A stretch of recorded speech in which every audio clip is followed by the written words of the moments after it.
आर्यान् प्रणमायामि मुहुर्मुहुर् यदनो गृहीतो जन्तो सर्वदुःखादिगोद्भवेत् तमहं सर्वदा वन्दे श्रीमद्वल्लभनन्दनाम् पुराणपुरुषोत्तमाय नमः। श्रीवेदव्यासाय नमः। अचतुर्वदनो ब्रह्मा द्विबाहु परो हरि अभाललोचनं शम्भो भगवान् बादरायणं श्रीशुकगुरुचरणकमलेभ्यो नमः। यं प्रवचन्तमनुपेतमपेतकृत्यं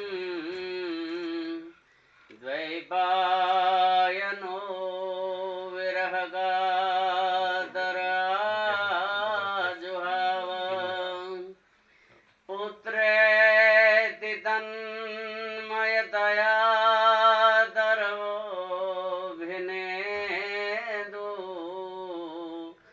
त्वां सर्वभूतहृदयं मुनिमानतोऽस्मि। लक्ष्मीनाथसमारम्भां नाथयां मणिमध्यमाम्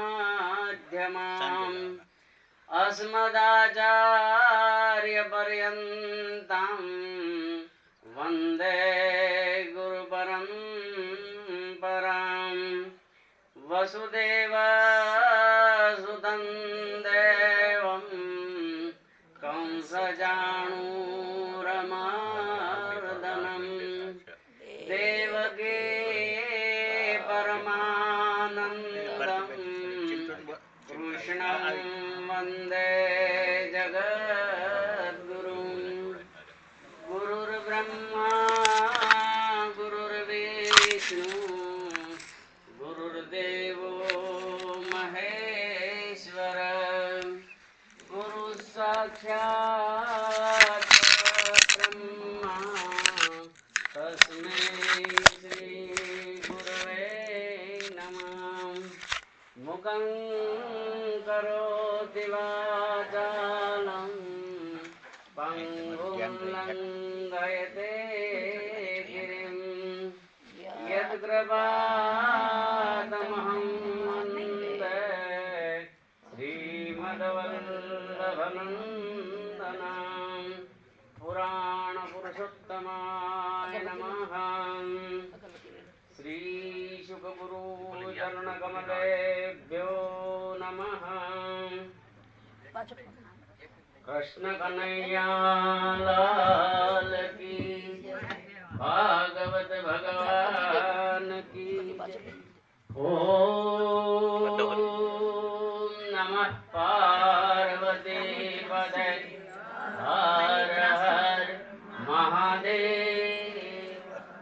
ओंकारेश्वर महादेव।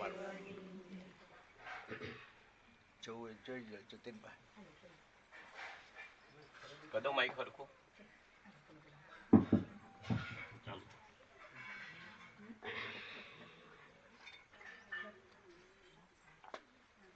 पवन पावन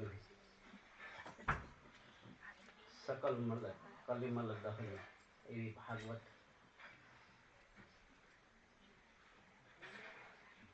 જ્ઞાન સત્રના છઠ્ઠા દિવસે આપણે ભેગા થયેલા છીએ. કૃષ્ણસ્તુ ભગવાન સ્વયં જેના માટે કહેવાનું છે.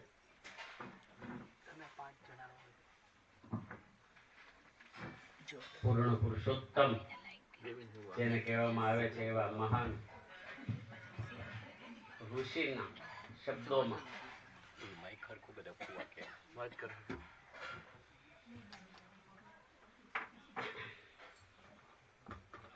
श्रीमन्नारायण नारायण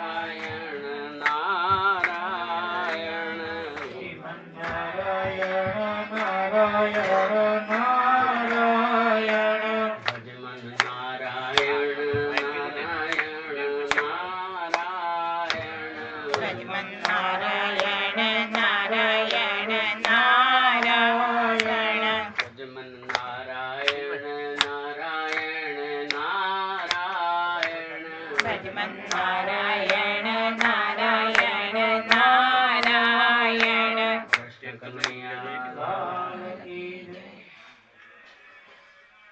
ભગવાન કૃષ્ણના બાલ ચરિત્રોનું ગાન આપણે કરતા રહેલા છે. અદ્ભુત બાલ ચરિત્રો છે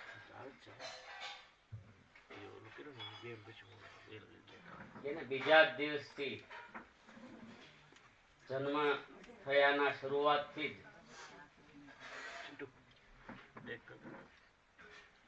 અત્યારે આજના કાળમાં ભગવાન કૃષ્ણની પ્રત્યે જે જુદી જુદી માન્યતાઓ પ્રવર્તે છે એના વિષયમાં કહેવું તો કહી શકાય કે જેને જન્મથી ઝેર પીધું છે એ પહેલા પીવે પછી આવી લીલા કરી શકે એવું અદ્ભુત ચરિત્ર કૃષ્ણસ્તુ ભગવાન સ્વયં જે મહામુનિઓ કહે છે. નિર્ગુણના ઉપાસકો પણ જેની લીલા કરવા માટે જેની લીલાનું વર્ણન કરવા માટે અનુગ્રહિત થયા છે એવા મહામુનિઓને પાસેથી આપણને આ ભાગવતીય દર્શન મળ્યું છે. કળિયુગની અંદર આપણે બધા ભાગ્યશાળી છીએ. કહેવાય છે કે સતયુગમાં અનેક તપ કરતા હજારો વર્ષ સુધી ત્યારે ભગત પ્રાપ્તિ થતી હતી. પછી ત્રેતામાં યજ્ઞ યાગાદિ કરતા હતા. હજારો યજ્ઞ કરે ત્યારે ભગવત પ્રાપ્તિ થતી હતી. દ્વાપરમાં અનેક સત્કર્મો કરે ત્યારે ભગવાનની પ્રાપ્તિ થતી હતી. અને કલિયુગમાં તો કહે છે કે એના નામનું સ્મરણ કરવાથી ભગવત પ્રાપ્તિ થાય છે. અને એટલે જ કળિયુગને મહાન ગણવામાં આવે છે. જો ધ્યાન રાખીને જીવવામાં આવે તો અનેક કથાઓ ભગવાન કૃષ્ણની આપણે સાંભળતા રહેલા છીએ. જેમાં વેણુ ગીતનું વર્ણન આપણે છેલ્લે સાંભળેલું. અસુરો મારા ને તમારા જીવનમાં હાલતા ને ચાલતા આવા બધા અસુરો આવવાના જ છે. એટલે ભગવાન એક એક વૃત્તિ માટે કેમ લડવું એનું દર્શન આપણને આપતા રહેલા છે. આ બધી વૃત્તિઓ છે. આસુરી છે એ પણ વૃત્તિ છે. ખરેખર વૃત્તિ ઉપર તો આખું જીવન છે એમ કહી તો ચાલે. માણસની વૃત્તિ ઉપરથી જ એ કેવો છે એ નક્કી થાય છે. વૃત્તિ મહત્વની છે, પછી એનું કર્મ મહત્વનું છે. વેણુનો નાદ ભગવાન કરે છે. ગોપીઓને પણ એમ થાય છે કે આ વેણુ તો ભાગ્યશાળી છે કે ભગવાને એને ગ્રહણ કરી છે.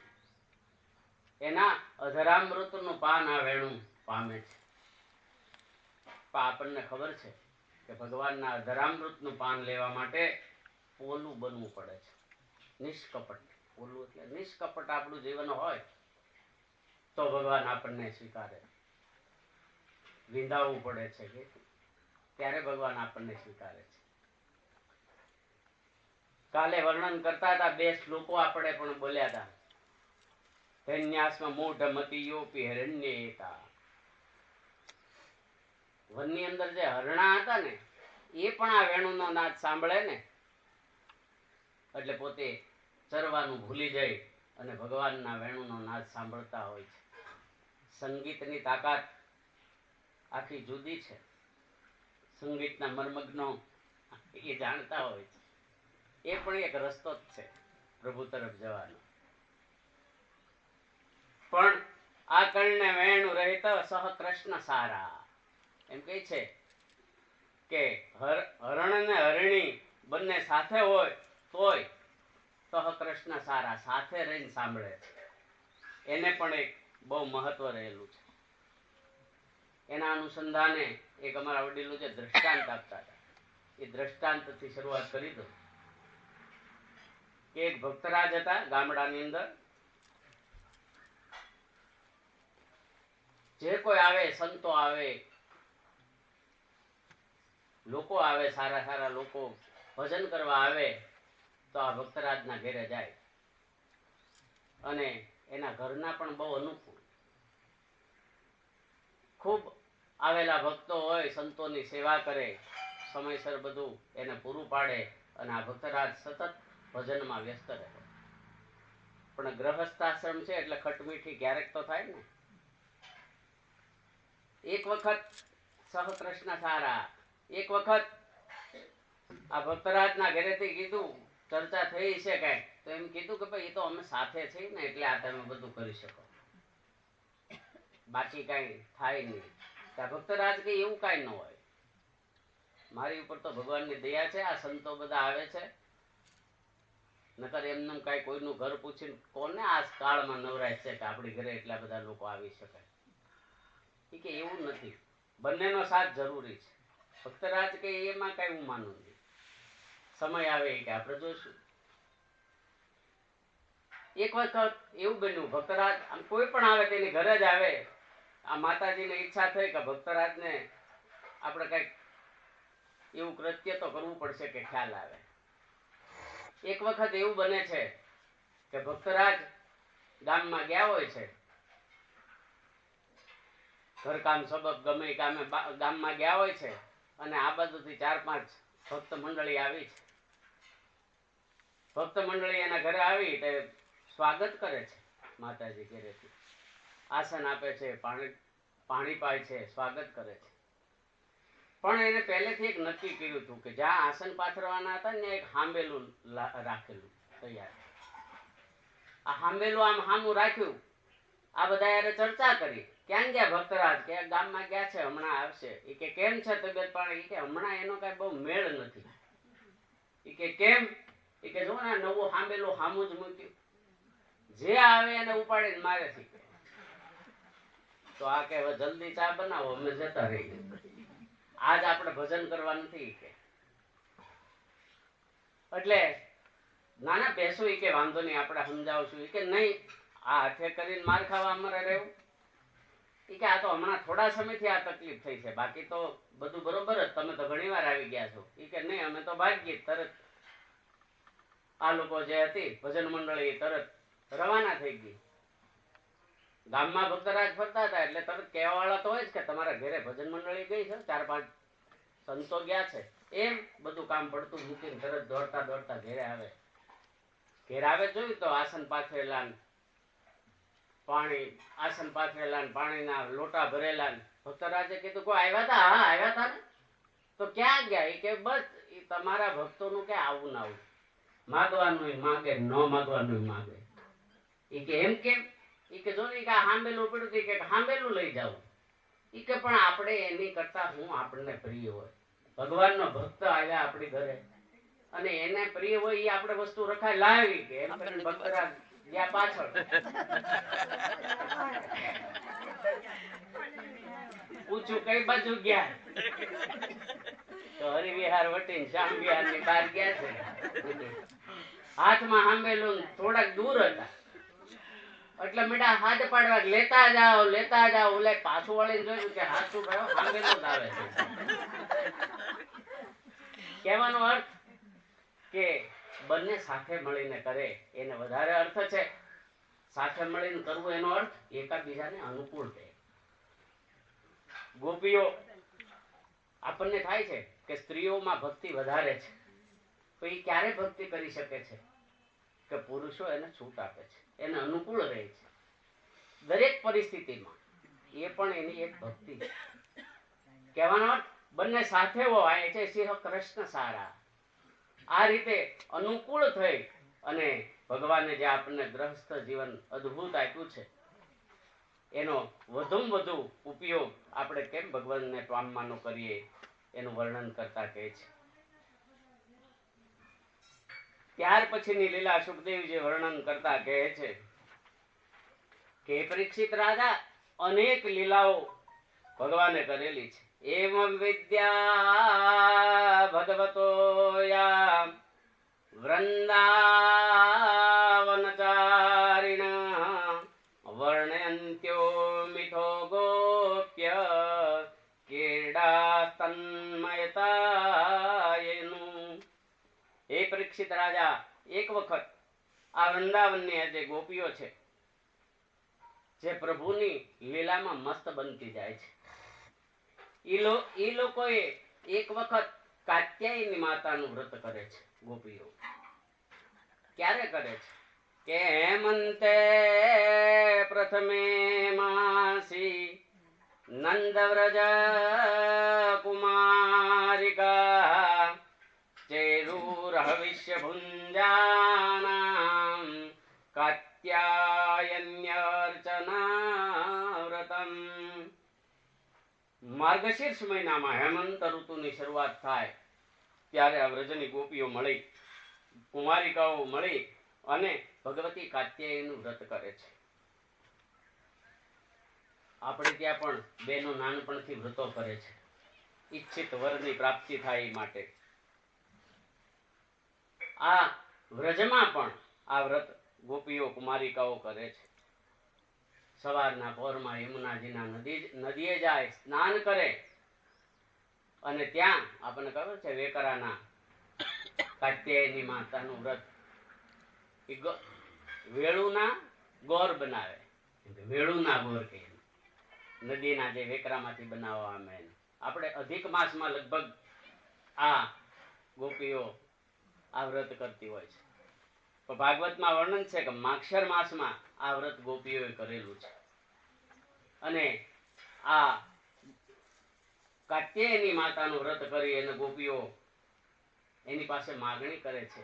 સુખદેવજી કહે છે કોની માગણી કરે છે કે કાત્યાયાની મહામાયે મહાયોગિન્યધીશ્વરી નંદ ગોપ સુતન દેવી પતિ મે કુરુતે નમઃ. હે કાત્યાયની માં, અમને નંદના પુત્ર એવા જે લાલા છે, કૃષ્ણ છે, એ અમારા જીવનમાં પતિ બને. અમારું સર્વસ્વ અમે એને અર્પણ કરીએ. ઈ માતાજી અમે તમારી પાસે પ્રાર્થના કરીએ. આમ કુમારિકાઓ યમુનાજીના કિનારે ભગવાનની પ્રાર્થના કરી, માતાજીની પ્રાર્થના કરી અને વ્રત કરે છે. એક દિવસ ત્યારે પછી પ્રભુને એમ થાય છે કે આ મારા માટે વ્રત કરે છે, એટલે વસ્ત્રહરણની લીલા ભગવાન પછી કરે છે. સુખદેવજી વર્ણન કરે છે, એ પરીક્ષિત રાજા, આ કુમારિકાઓ જ્યારે યમુનાજીમાં સ્નાન કરતી હોય છે ત્યારે ભગવાન વસ્ત્રોનું હરણ કરે છે. એમ કહે છે કે તમે મને પતિ તરીકે માનવા તૈયાર છો તો વસ્ત્ર પણ લઈ જાઓ. કદંબના વૃક્ષ ઉપર વસ્ત્રો લઈને ચડી જાય છે. ગોપીઓ ગળા સુધીના પાણીમાં રહી અને વિનંતી કરે છે કે પ્રભુ આવું અમારી સાથે ન કરો. વસ્ત્રો છે એક જાતના અહંકારનું રૂપ છે કે અચળો અભિમાનનો અચળો ઉતારીને રહેવું જોઈએ. ઊંડે ઊંડે પણ જો અભિમાન હોય તો પ્રભુની પ્રાપ્તિ થતી નથી. એટલે ભગવાને ગોપીઓને કહે છે કે વસ્ત્રો લઈ જાઓ. ગોપીઓ કહે છે કે અમારી આવી પરીક્ષા ન કરો, પણ સર્વસ્વ જેને સોંપેલું છે એને જીવન સોંપવામાં શું વાંધો. ગોપીઓ ભગવાન પાસેથી વસ્ત્રો મેળવી લે છે. એકેશ પ્રતિચ્છદ્વમ સહેવોત તું મધ્યમાં. બધી ગોપીઓ ભેગી થઈ અને ભગવાન પાસેથી આ વસ્ત્રો મેળવે છે. ભગવાનને વિનંતી કરે છે કે હે પ્રભુ, શ્યામ સુંદર તે દાસ્ય, અમે તમારી દાસીઓ છીએ. અમને આ રીતે તમે ધર્મના મર્મને જાણવા વાળા પ્રભુ, અમારી આવી પરેશાન શા માટે અમને કરો છો. આવી વિનંતી જ્યારે કરે છે ત્યારે ભગવાન એને વસ્ત્રો પાછા આપે છે. આવી અદ્ભુત વસ્ત્ર લીલાનું વર્ણન ભગવાન સુખદેવજી કઈ બતાવે છે. સંતો આને માટે ઘણા દ્રષ્ટાંતો આપે છે. કા ભગવાન આ લીલા એ માટે કરે છે કા જીવ છે, ગોપીઓ છે એ જીવ છે, અને એને જ્યારે ઈશ્વર પાસે જવું હોય તો કોઈ પણ જાતનો પડદો ન રહેવો જોઈએ. જીવ અને ઈશ્વર વચ્ચે જે પડદો છે, આ વસ્ત્ર રૂપી પડદાને દૂર કરવા માટે ભગવાન આ લીલા કરી છે. જેમ પારસમણી છે, કે ને પારસમણીનો સ્પર્શ તો જો થાય લોઢું ખરેખર હેમ બને છે. આ પારસમણી લોઢાને અડે એટલે હેમ બને જ તે. પણ લોઢાની કોઠી હોય પણ એમાં જો ઝાડા બાજી ગયા હોય અને એમાં જો પારસમણી પડ્યો રહે તો એ હેમ ન થાય, એનો સ્પર્શ થવો જોઈએ તોય હેમ બને છે. એટલે જીવ અને ઈશ્વર વચ્ચે આ જે ઝાડા રૂપી પડદો છે એ જેદી જાય તેથી આપણું મિલન શક્ય બને છે. એટલે ભગવાને આ મહાન લીલા કરેલી છે. આવા અદ્ભુત લીલાઓ ભગવાન કરતા રહેલા છે. એક વખત ગોવાળિયાઓની સાથે વાછરું લઈને વ્રજમાં ચરાવવા જાય છે ત્યારે ખૂબ દૂર દૂર નીકળી જાય છે. ચરાવતા ચરાવતા બપોરનો સમય થાય છે, ભૂખ લાગે છે ભગવાનને. એટલે ગોવાળિયાઓને કહે છે કે આજે આપણે ખૂબ સમય જતો રહ્યો છે, આપણા ભાતા પણ ખલાસ થઈ ગયા છે, હવે અમને ભૂખ લાગી છે, તો તમે અન્ન લઈ આવો. ગોવાળીઓ કહે છે કે અમે ક્યાંથી અન્ન લઈ આવી? તો એને કહે છે કે જો દૂર ધુમાડો જે દેખાય છે ત્યાં બ્રાહ્મણો યજ્ઞો કરી રહ્યા છે, તો આ બ્રાહ્મણો પાસેથી તમે અન્ન લઈ આવો. ગોવાળિયાઓ જાય છે પણ બ્રાહ્મણો આ યજ્ઞમાં મશગુલ છે. બ્રાહ્મણો યજ્ઞ નારાયણની પૂજા કરે છે પણ અહીંયા જે ગોપ નારાયણ થઈને આવ્યા છે એને ખ્યાલ નથી. ગોવાળિયાઓ આવીને અન્નની માગણી કરે ત્યારે કે અમારી યજ્ઞવિધિ ચાલુ છે, કોઈ ધ્યાન આપતું નથી. ગોવાળિયાઓ પાછા આવે છે કે શું કરવું પ્રભુ, અમને કોઈ ભિક્ષા આપી નથી. ગોવાળિયાઓને સોત્રામણી નામની દીક્ષા આપવામાં આવે છે. એટલે એને અન્ન માગવાનો અધિકાર છે. આજે પણ આપણે કહીએ કેમ એકાદશી છે એમ જ્યારે તહેવારો હોય એમાં ગોવાળિયાઓ પણ ગામડામાં લેવા આવે છે. આ સોત્રામણી નામની એની દીક્ષા છે. એટલે ગોવાળિયાઓ કહે છે પ્રભુને કે અમે ગયા પણ ત્યાં તો બ્રાહ્મણો યજ્ઞમાં પડ્યા છે, કોઈ અમને આપવા તૈયાર નથી. ત્યારે ભગવાન કહે છે કે બ્રાહ્મણોનું કર્મકાંડમાં પડ્યા છે એને ખબર નથી, જેના માટે યજ્ઞ કરે છે એ જ્યારે સામેથી આવે છે છતાં એને ખ્યાલ નથી. આ પણ જીવનની એક પરીક્ષા છે. એ કે જાઓ અમે તમને કહીએ છીએ, બલરામ અને કૃષ્ણ કહે છે કે ઋષિ પત્નીઓ જે છે એની પાસે જઈ અન્નની માગણી કરો. બ્રાહ્મણ પત્નીઓને ભગવાન ના ગોવાળિયાઓ એની પાસે આવે છે અને બ્રાહ્મણની પત્નીઓ પાસે અન્નની માગણી કરે છે. બ્રાહ્મણો યજ્ઞમાં છે પણ બ્રાહ્મણની પત્નીઓ એ કૃષ્ણની કીર્તિ છે ને બહુ સાંભળી હોય છે. ભગવાન કૃષ્ણની અદ્ભુત કીર્તિઓનું વર્ણન બ્રાહ્મણ પત્નીઓ સાંભળેલું હોય છે. એટલે એના માટે સારા સારા ભોજન બનાવી તૈયાર કરીને થાળીઓ લઈને જ્યાં નીકળે છે, ભોજનના થાળ લઈ, ત્યાં એના બ્રાહ્મણો છે, પતિઓ છે, પુત્રો છે, આ બધા એને અટકાવે છે. ક્યાં જાઓ છો? અહીં યજ્ઞનારાયણની પૂજા હજી બીડું હોમાણું નથી અને તમે ક્યાં લઈને જાઓ છો? તો કે આ ગોપ બાળકો આવ્યા છે, ભગવાન કૃષ્ણ અને બલરામજી પધાર્યા છે, એને અમે અન્ન આપવા માટે જઈએ છીએ.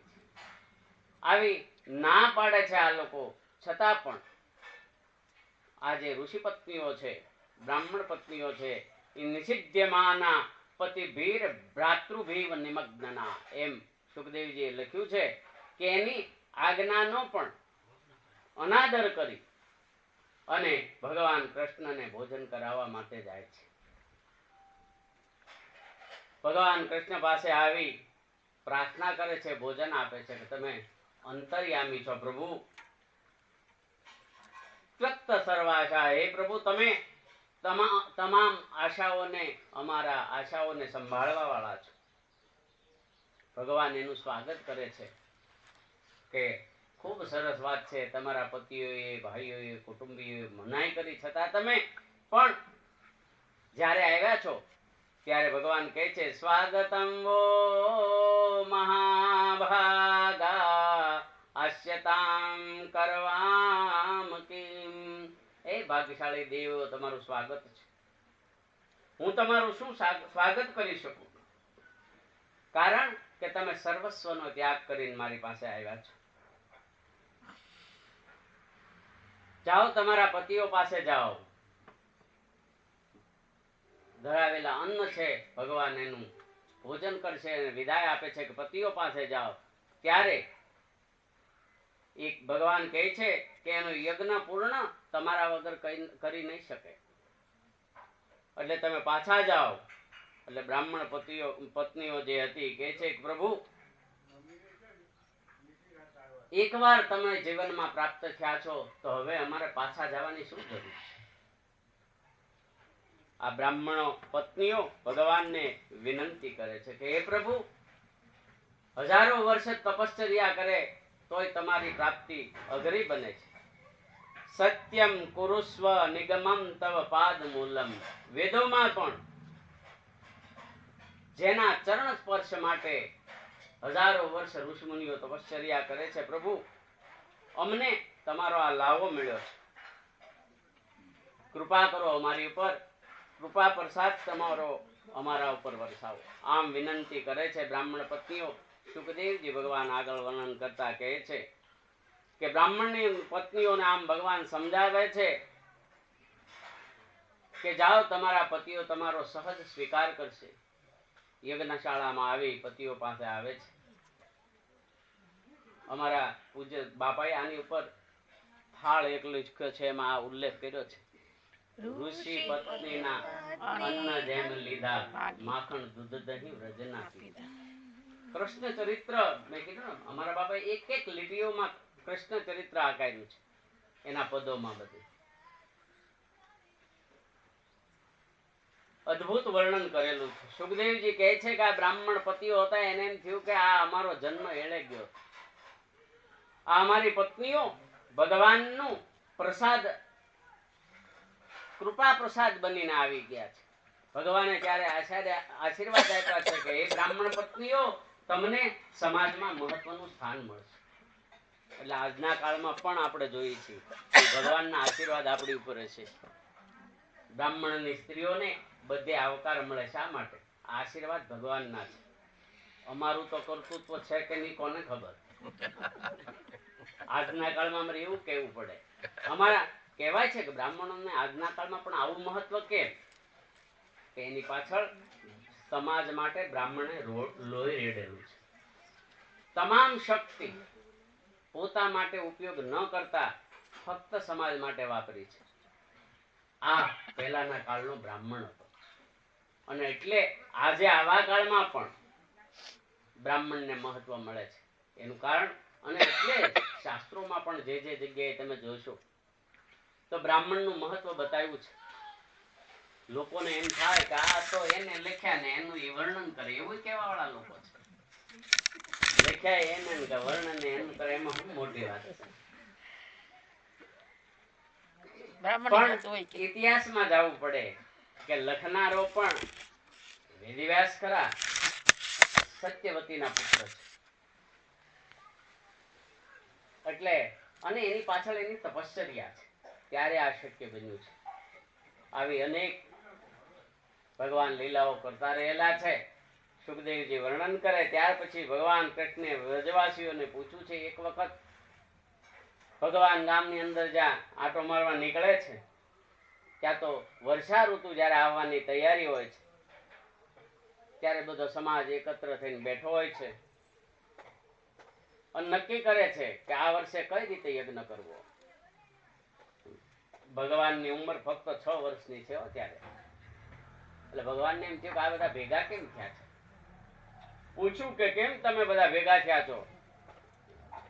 ત્યારે બધા ગોપ બાળકો કહે છે, ગોવાળીઓ કહે છે કે લાલા, આપણે દર વર્ષે અહીંયા ઇન્દ્ર ભગવાનની પૂજા કરીએ છીએ.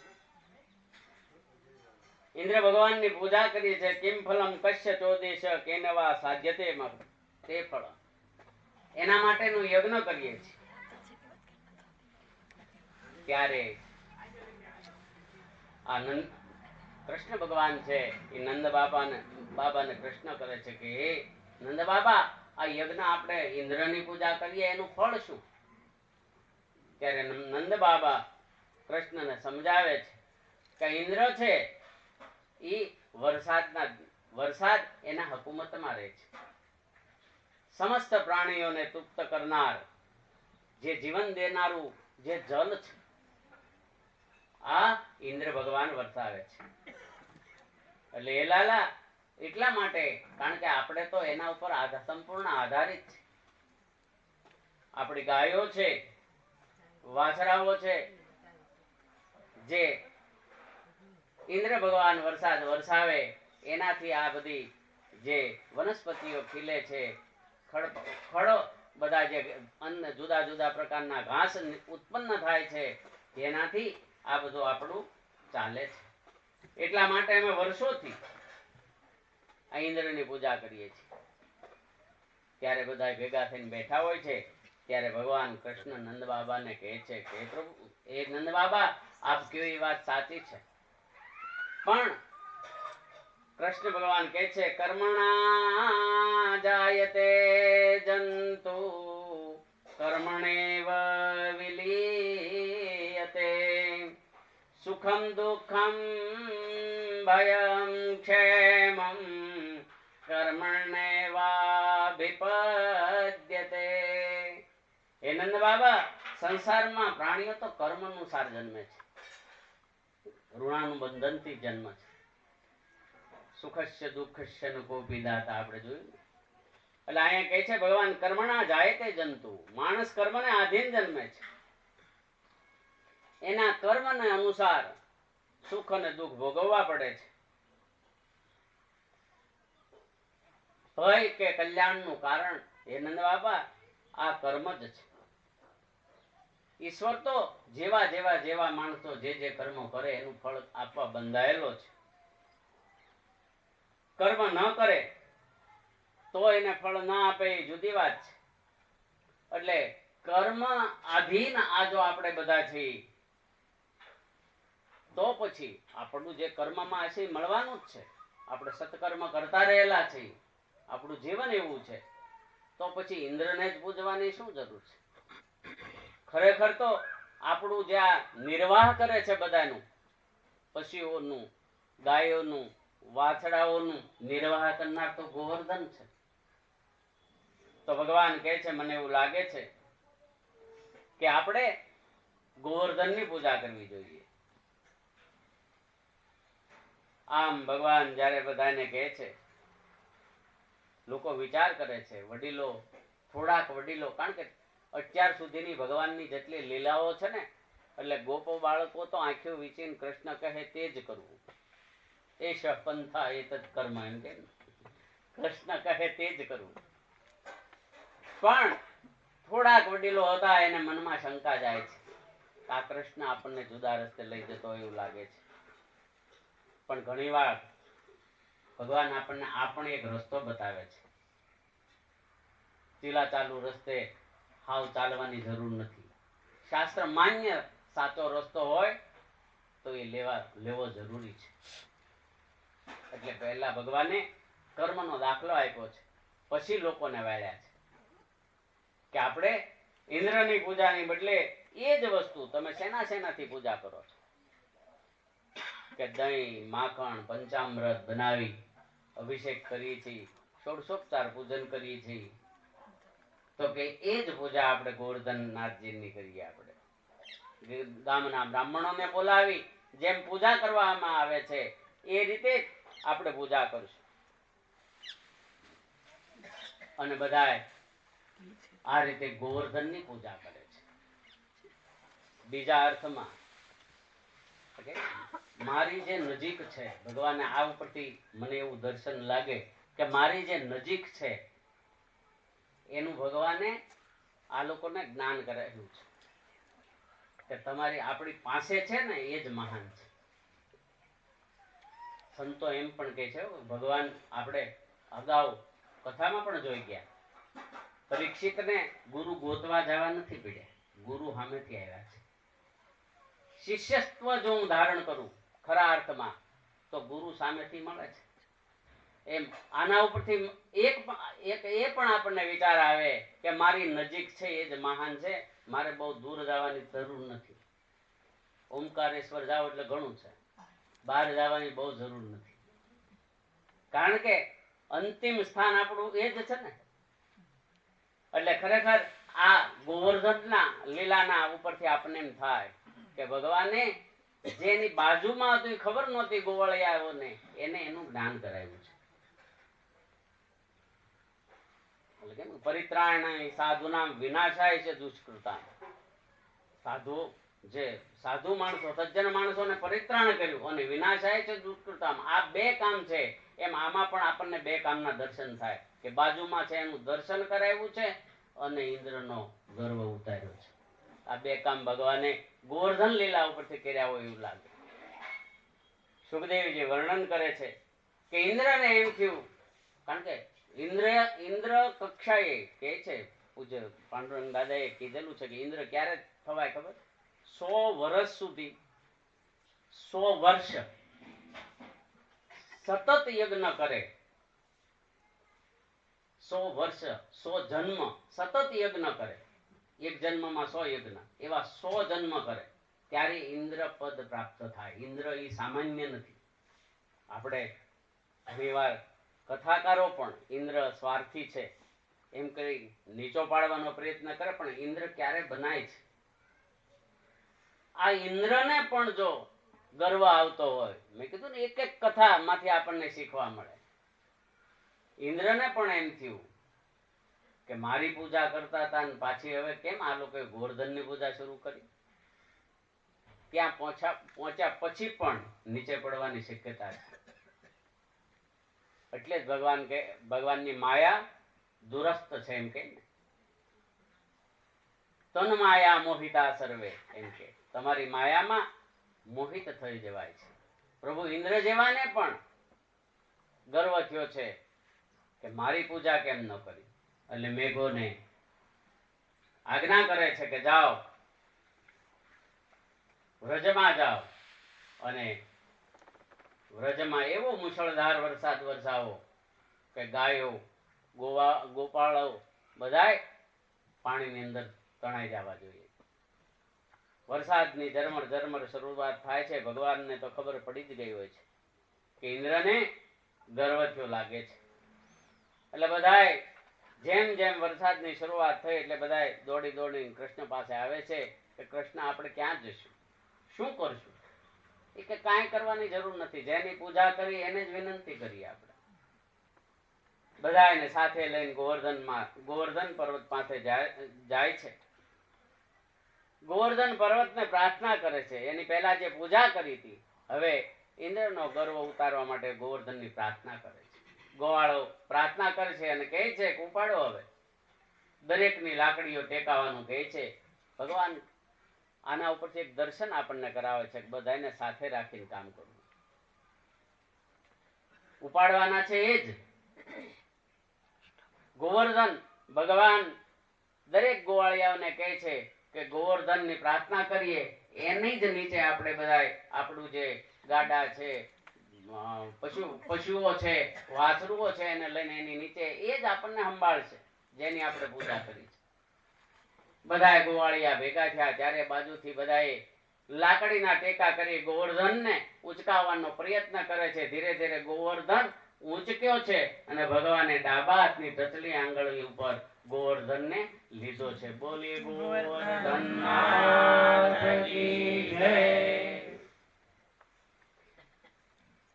ગોવાળિયાઓને થોડીક વાર થઈ એટલે કીધું કે આપણને ઈ કે આપણે છીએ એટલે આ ઉચક્યો. એટલે ભગવાને થોડુંક જો એ ભગવાનની હારે રહેવા વાળાને જો આમ હતું મનમાં, તો મારી તમારી તો શું ગણતરી કરવાની.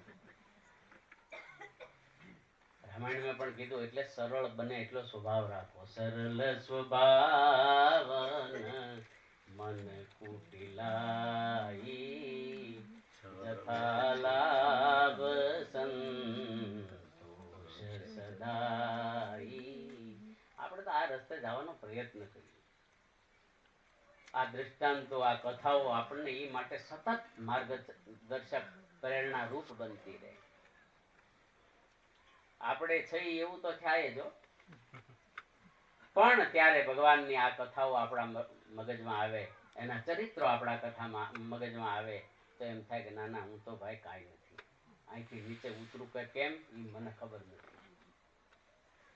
એટલે આ સતત ભાન રહે આપણને, એ માટે આ ચરિત્રોને ગાન કરવાનું છે.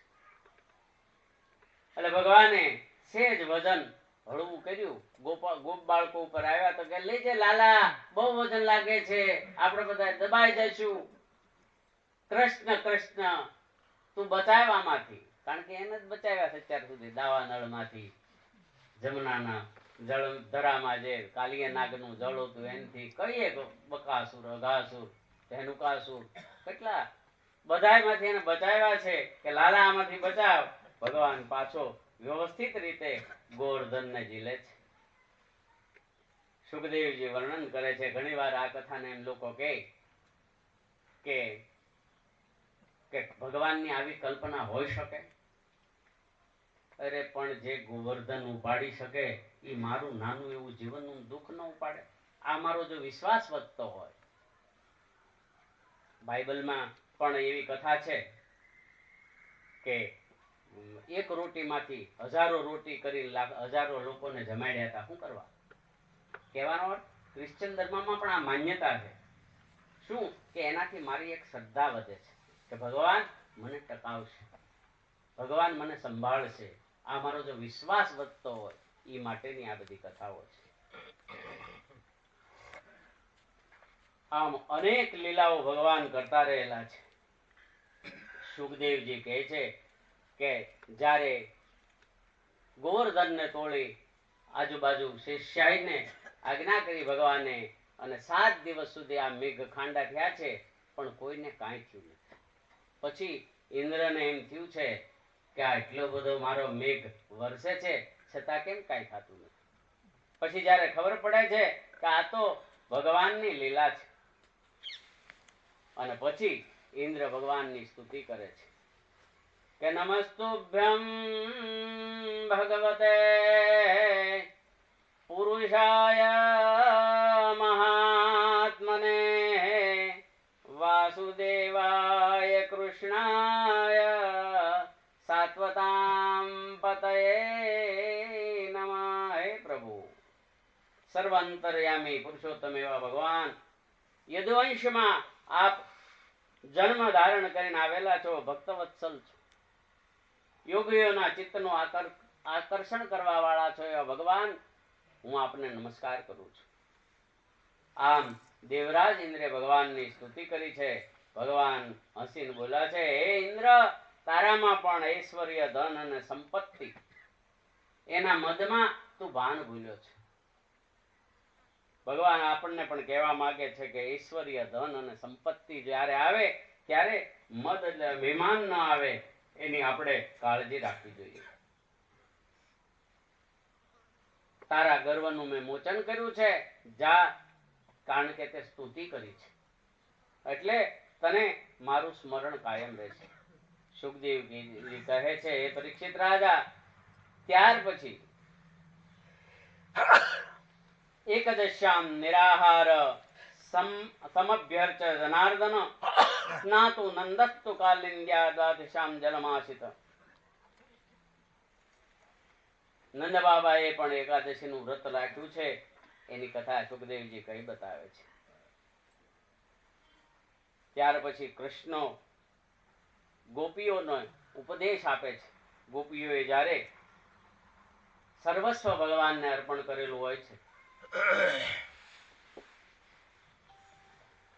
કાત્યાયની વ્રત કરી સમસ્ત જીવન ભગવાનને અર્પણ કરવાનું જ્યારે સંકલ્પ કર્યો હોય છે, ત્યારે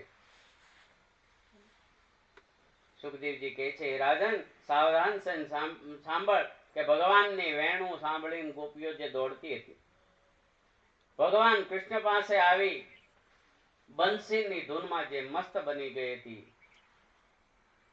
ગોપીઓ જ્યારે ભગવાન જ્યારે વેણું વગાડે છે ત્યારે અર્ધભાન અવસ્થામાં આવી જાય છે. ક્યાં છું તેનું ભાન પણ રહેતું નથી. ગુજરાતી આપણું ભજન છે ને, ગોળી લીધી ત્યાં, નરસૈયાનું ભજન છે. એટલે એટલે ટૂંકમાં ગોપીઓ ભાન ભૂલે છે. એટલે તદાકાર વૃત્તિ ગોપીઓમાં આવે છે. ભગવાન કૃષ્ણ આવી જે ગોપીઓ હતી તેને મોહિત કરતા શબ્દો કહે છે કે અવદત વતતામ શ્રેષ્ઠો વાચ પૈસેર વિમોચે. સુખદેવજી કહે છે કે ગોપીઓને કહે છે કે તમે મોહિત કેમ થઈ જાઓ છો. ભગવાને નાદ બ્રહ્મની વેણુ ગીત વગાડી ભગવાને ગોપીઓને નાદ બ્રહ્મની અનુભૂતિ કરાવી છે. હવે શબ્દ બ્રહ્મની અનુભૂતિ કરાવે છે. ત્યારે ગોપીઓ ભગવાન પાસે આવે છે ત્યારે ભગવાન એનું સ્વાગત કરતા કહે છે કે સ્વાગતમ વો મહાભાગા પ્રિયમ કિમ કરવાણિવ વ્રજસ્યાનામયં કચ્ચિત ભૂતાગમન કારણમ. ભગવાન એની સ્વાગત કરતા કહે છે, હે ગોપીઓ, હું તમારું સ્વાગત કરું છું. આટલી બધી લીલાઓ કરી છે ભગવાને. એમાં ભાગવત દર્શન એમ કહે છે કે ભગવાને પહેલી વાર ગોપીઓનું સ્વાગત કર્યું છે. ભગવાન ગોપીઓને કહે છે, હે ભાગ્યવતી ગોપીઓ, તમારું સ્વાગત છે. કહો તમારું શું હું કરી શકું અને આવા સમયે અહીં આવવાનું તમારું પ્રયોજન શું છે. ગોપીઓ રાતના સમયમાં ચંદ્રની ચાંદનીમાં જ્યારે જાય છે ભગવાન, ત્યારે ભગવાન પાસે ત્યારે કહે છે કે આવો સમય છે કે જ્યારે રાત્રિનો સમય છે, ભય પમાડનારો સમય છે. અહીંયા ભયાનક પ્રાણીઓ પણ રખડતા હોય છે. આવા સમયે તમારે આવવાની અહીં શું જરૂર છે? અને તમે અહીં આવ્યા છો કુટુંબીજનોને જાણ પણ કરી નથી. માતરઃ પિતરઃ પુત્રા ભાતરઃ પતિયશ્ચ. તમારા માતા પિતા પુત્રો ભાઈઓ આ બધા તમારી ચિંતા કરતા હશે, માટે પાછા જાઓ એમ કહે છે. પણ વૃંદાવનની શોભાને પૂનમના ચંદ્રથી જે આ શોભાયમાન થઈ રહેલું છે તેને જોઈને ભગવાન ગોપીઓને કહે છે કે તમે તો કુળવાન સ્ત્રીઓ છો. આ રીતે આવવું તમારા માટે યોગ્ય નથી. તમારા નાના બાળકો છે, વાછરડાઓ તમારા વિના તડપતા હશે. આમ ભગવાન ગોપીઓને કહે છે, હે ગોપીઓ, વર્તુ શુશ્રુણમ શ્રેણા પરો ધર્મ યમાયા. ભગવાન પહેલા એની પરીક્ષા કરે છે, પછી રાસ રમે છે. આ સુખદેવજી રાસ ક્રીડાના વર્ણનમાં જાય છે. એ પહેલા ભગવાન એની પરીક્ષા કરે છે. હે ગોપીઓ, સ્ત્રીઓનો પરમ ધર્મ છે કે પોતાના પતિની સેવા કરે. તદ્ધુના ચ કલ્યાણ પ્રજાનામ ચાનુપોષણ. ઘરનું, પતિના સંબંધીઓનું પણ કલ્યાણ કરે. આપણે સપ્તસતી બોલીએ ને ત્યારે આ કરવા આપણી ઉપર આપણને આ પાઠ ભણાવવામાં આવે છે સપ્તસતીમાં. પણ ધમાલમાં સપ્તસતી યાદ જ કોને રહી છે? 2 જણા યાદ કરે એટલે ઘણું. ભગવાન કૃષ્ણ કહે છે, ગોપીઓ, મારી વાત તમે સાંભળો. આના માટે કહે છે કે દુઃશીલો દુર્મગો વૃદ્ધો જડોરોગ્ય ધનો પીવા પતિ સ્ત્રીભીર્નહાતવ્યો લોકેપ્સુ ભીરપાતકી. હે સ્ત્રીઓ, સ્વર્ગ આદિ ઉત્તમ શ્લોકને પ્રાપ્ત કરવા માટે પણ દુષ્ટ સ્વભાવ વાળા કે ભાગ્યહીન લોકો જે છે, રોગી વૃદ્ધ, પોતાના પતિનો ત્યાગ ગમે એવો હોય તો પોતાના પતિનો ત્યાગ કરવો યોગ્ય નથી. ભગવાન આમ સમજાવે છે. માટે ગોપીઓ, તમે તમારા ઘરે જાઓ. સુખદેવજી કે, રાજન પરીક્ષિત, આવું ભગવાનનું અપ્રિય વચન સાંભળી ગોપીઓ ઉદાસ થઈ જાય છે. એની આશાઓ તૂટી જાય છે. પણ એ રાજન, ગોપીએ પોતાના જે શ્યામ સુંદરને માટે સંસારની તમામ કામનાઓનો ત્યાગ કર્યો હતો. ભગવાન કૃષ્ણમાં અનન્ય ભક્તિ હતી, અનુરાગ પ્રેમ હતો. તેથી પોતાના માટે ભગવાને જે આ શબ્દો સાંભળ્યા ભગવાનના મુખમાંથી, એ વાણી પણ એને અપ્રિય લાગતી નથી. એ વાણી એને પ્રિય લાગે છે. અને પ્રેમ પ્રકોપ ઠાલવતી હોય આ વાણી, એવું એને દર્શન લાગે છે. ગોપીઓ ભગવાનને વિનંતી કરે છે કે હે પ્રભુ, મૈવમ વિમો હતત ભવાન ગતિતિ નૃષસમ સદા. તમે તો ઘટઘટમાં વ્યાપક છો, અમારા હૃદયમાં પણ તમારો નિવાસ છે. અમારા હૃદયની વાત આપ જાણો છો. આપણે આ કાળમાં પણ જો એકાબીજાની વાત જાણતા હોય, એક દ્રષ્ટાંત છે કે એક ડોશીમાં, પેલાના કાળની વાત છે, જૂના કાળની, એક ડોશીમાં છે ને, ઈ પોતાનું બાચકું માથે લઈ અને એક ગામથી બીજે ગામ ચાલીને જ જવાનું હતું. જતા હોય છે, થોડેક દૂર જાય છે, ગામની બહાર અડધો કિલોમીટર, ત્યાં ઘોડેસવાર આવે છે. ઘોડેસવાર આવે છે એટલે ડોશીમાં કહે છે, એલા ભાઈ ઉભો રહે નહીં. એ કે શું છે? કે અમારું પોટલું લેતો જાય. ઘોડેસવાર કે ભાઈ મારે એવો ટાઈમ નથી. એમ કરી ઘોડો આગળ લઈ જાય છે. થોડોક આગળ જાય છે ત્યાં ઘોડેસવારને વિચાર આવે છે કે આ તો ડોશીમાનું પોટલું છે, એ ખાલી ન હોય. ડોશીમાં બધું હારે લઈને જ ફરતા. આજે લોકરની વ્યવસ્થા થઈ ગઈ એટલે વાંધો નહીં. ત્યારે બધું હારે લઈને જ ફરતા છે એ કાળે છે. એટલે વિચાર આવ્યો કે આ ડોશીમાં કીધું છે તો હું પાછો ઘોડાને પાછો વાળી અને પાછો ડોશીમાં પાસે આવે છે કે લાવો મળી તમારું પોટલું, બાજુના ગામમાં જ મૂકવાનું છે ને, ફલાણા ભાઈ ત્યાં લાવો લઈ જાઓ. ત્યારે ડોશીમાં એક શબ્દ કહે છે, ભાઈ તને કહી ગયો ને મને કહી ગયો, એટલે હવે મારે તને એ આપવાની જરૂર નથી. એમ આ ગોપીઓ કહે છે કે અમારા હૃદયની વાત પ્રભુ આપ જાણો છો. જો આ માણસની વાત જાણી જતા હોય તો આ તો પ્રભુ છે. કે તમે અમારા હૃદયની વાત જાણો છો, અમે શા માટે અહીંયા આવ્યા છીએ, હે પ્રભુ એ તમે જાણો છો. હે કૃષ્ણ, તમને અમારે કયા શબ્દોમાં વર્ણન તમારું કરવું? અવિનાશી આપ રહેલા છો. અમારી જે આશાની દોરી લઈને અમે તમારી પાસે આવ્યા છીએ, એ દોરીને તમે કાપો નહીં. ચિત્તમ સુખેન ભવતા પહૃતમ ગ્રહેશુ. એટલે આવી વિનંતી કરે છે ગોપીઓ. અને પછી ભગવાન એક એક ગોપીને એક એક કાન, આજે રાસલીલા ભગવાન ગોપીઓ સાથે કરે છે. અદ્ભુત ચરિત્રો છે ભાગવતના, જેનું વર્ણન મારી જેવો શું કરી શકે. વસ્ત્રાહરણની લીલા કરી છે, પેલા વેણુ ગીતથી શરૂ કરી અને આ રાસ પંચાધ્યાયી છે, એમાં પ્રવેશ કરતા ભગવાને અનેક લીલાઓ કરી છે, જેને સમજવી ખૂબ જ વાગોળવી પડે ત્યારે એ સમજી શકાય. અને આપણી ઉપર અનુગ્રહ હોય ત્યારે આ લીલાઓ આપણે સમજી શકીએ. આવી અદ્ભુત લીલાઓ ભગવાન કરે છે.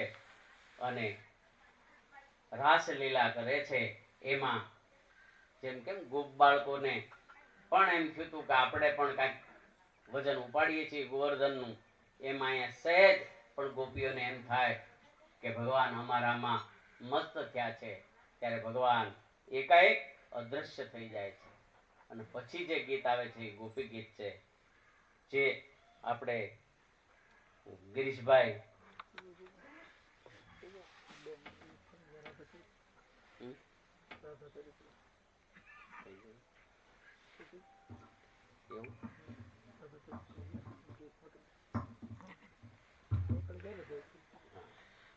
ગોપી ગીત નું વર્ણન કરતા કહે છે,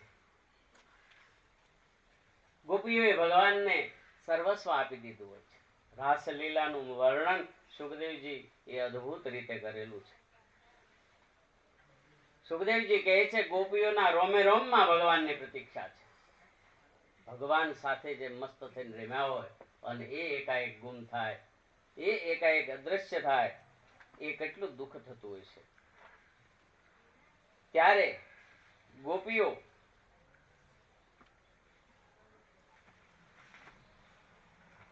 ભગવાનને યાદ કરી અને એની જે લીલાઓ હતી એનું વર્ણન કરે છે, જેને ગોપી ગીત કહેવામાં આવે છે.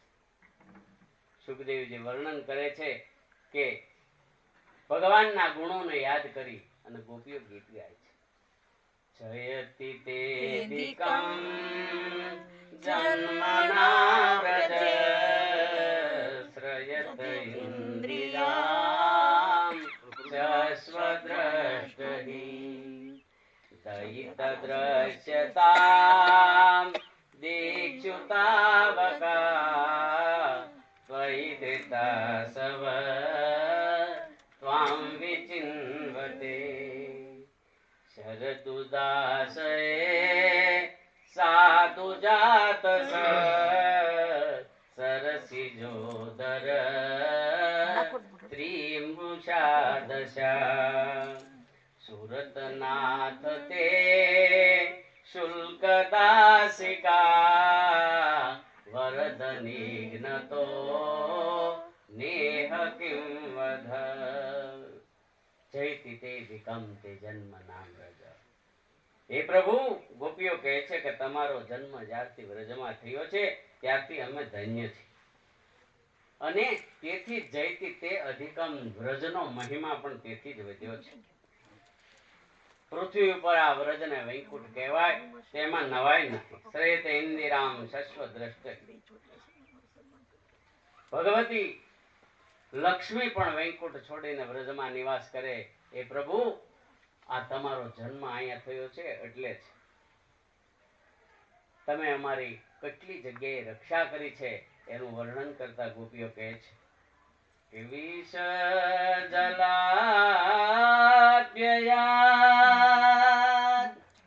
વ્યાલ રાક્ષસા વરસ મારુતા વેદ્યુતાનલા વૃષયમયાત્મજાત વિશ્વતો ભયા દ્રષભતે વયમ રક્ષતામ મુહુઃ. હે પ્રભુ, વિષય જલાપ્યયાદ યમુનાજીના જળમાં જ્યારે કાલિયનાગ રહેતો હતો, એ પ્રભુ એને પણ તમે અમારા માટે નાશ કરેલો છે. વિશેલા જળ જે હતા યમુનાજીના, એ આપની કૃપાથી એ શુદ્ધ બનેલા છે. હે પ્રભુ, અમે જો એનું પાન કરી લેત ને તો અમારું મૃત્યુ નક્કી હતું. તો એ પ્રભુ તમે ત્યારે અમને શા માટે બચાવ્યા? ખૂબ આપ ઉદાર રહેલા છો પ્રભુ. તમે ક્યાં ક્યાં અગાસુર બકાસુર આવા જે રાક્ષસોથી તમે અમને બચાવ્યા છે. મહારાજ ઇન્દ્રએ પણ જ્યારે આ મેઘ બારે ખાંડા કર્યા હતા ત્યારે પણ તમે એમને બચાવ્યા છે. આવા અનેક જગ્યાએ દાવાનળ જ્યારે પ્રગટ થયો પ્રભુ, ત્યારે દાવાનળનું પાન કરી તમે અમને બચાવ્યા છે. હવે એક જ વિનંતી છે કે અમારા હૃદયમાં જે દાવાનળ પ્રગટ થયો છે પ્રભુ, આનાથી તમે અમને બચાવો. આમ ગોપીઓએ ભગવાનની પ્રાર્થના કરેલી છે, વિરહમાં પ્રાર્થના કરેલી છે. નખલુ ગોપિકા નંદનો ભવાન અખિલ દેહિનામ અંતરાત્મદ વિખન સાર્થિતો વિશ્વગુપ્તએ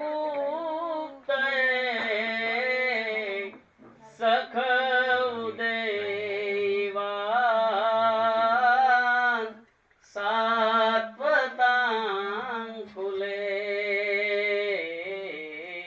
નખિલ ગોપિકા નંદનો ભવાન, હે પ્રભુ, અમને તમે ઓળખીએ છીએ. કારણ કે તમે નખુલ ગોપિકા નંદનો ભવાન, યશોદાના પુત્ર કે નંદના લાલા નથી, પણ સમસ્ત દેહધારીઓના આત્મા છો. અખિલ દેહીના મંતરાત્મ દક્ષો પ્રભુ. હે પ્રભુ, દરેકના હૃદયમાં તમે વસ્યા છો. અમારા હૃદયની પીડા પણ તમે જાણવા વાળા છો. આપ અમને છોડીને ક્યાં ગયા છો? આમ ગોપીઓ એક એક શ્લોકથી ભગવાનની પ્રાર્થના કરે છે. ભગવાનના વિરહના વેદમાં ગોપિકાઓ ભગવાનને વિનંતી કરે છે કે હે પ્રભુ, તમે અમને છોડીને ક્યાં જતા રહ્યા છો? વિરચિતા ભયમ વિષ્ણુ ધુર્યતે ચરણ મીયુષામ સંસ્કૃતે ભયાત કરસરોરુહમ કાંત કામદમ શિરસી દેહી ન શ્રી કરગ્રહમ. આમ ગોપિકાઓ ભગવાનને પ્રાર્થના કરે છે. સુખદેવજી ભગવાન અદ્ભુત વર્ણન કરે છે કે હે પ્રભુ, આ તમારી જે આ લીલા છે એને તવ કથામૃતમ તપ્ત જીવનમ કવિભિરીડિતમ કલ્મષાપહમ શ્રવણ મંગલમ શ્રીમદાત્તમ. એક એક શ્લોકથી જે ગોપીઓ ભગવાનને વિરહનું વર્ણન કરે છે. હે પ્રભુ, તમે અમને કેટલી કેટલી જગ્યાએ સંભાળ્યા છે. એટલે ભગવાનના વિરહમાં ગોપીઓ આ વિરહ ગીત ગાય છે. ઇતિ ગોપ્ય પ્રગાયંત પ્રલપંચ ચિત્રદા રુરુદુ સુસ્વરન રાજન કૃષ્ણ દર્શન લાલસા. શેનું, શા માટે સુખદેવજી કહે છે કે ભગવાન કૃષ્ણના દર્શનની લાલસા છે. ગોપીઓની આ ભાવ દશા જાણી ભગવાન ગોપીઓના વૃંદ વચ્ચે પ્રગટ થયા છે. ભગવાનને જોઈ એક એક ગોપીઓ એકદમ ઊભી થઈ ગઈ છે. ભગવાનની જે લીલા એક એક ગોપી કરતી હતી, મુર્દામાં જેમ પ્રાણ આવ્યા હોય એમ ગોપીઓના જીવનમાં પ્રાણ આવ્યા છે. સ્ફૂર્તિ આવી છે. ગોપીઓ ભગવાનને ઘેરી વળી છે અને ભગવાનના બંને હાથ પોતાના પ્રેમથી પોતાના હાથમાં લઈ લીધા છે. ગોપીઓ ભગવાનના અજાન બાહુને પોતાના ખભા ઉપર મૂકે છે. સુખદેવજી કહે છે આ વખતે ભગવાનની સાથે ગોપીઓ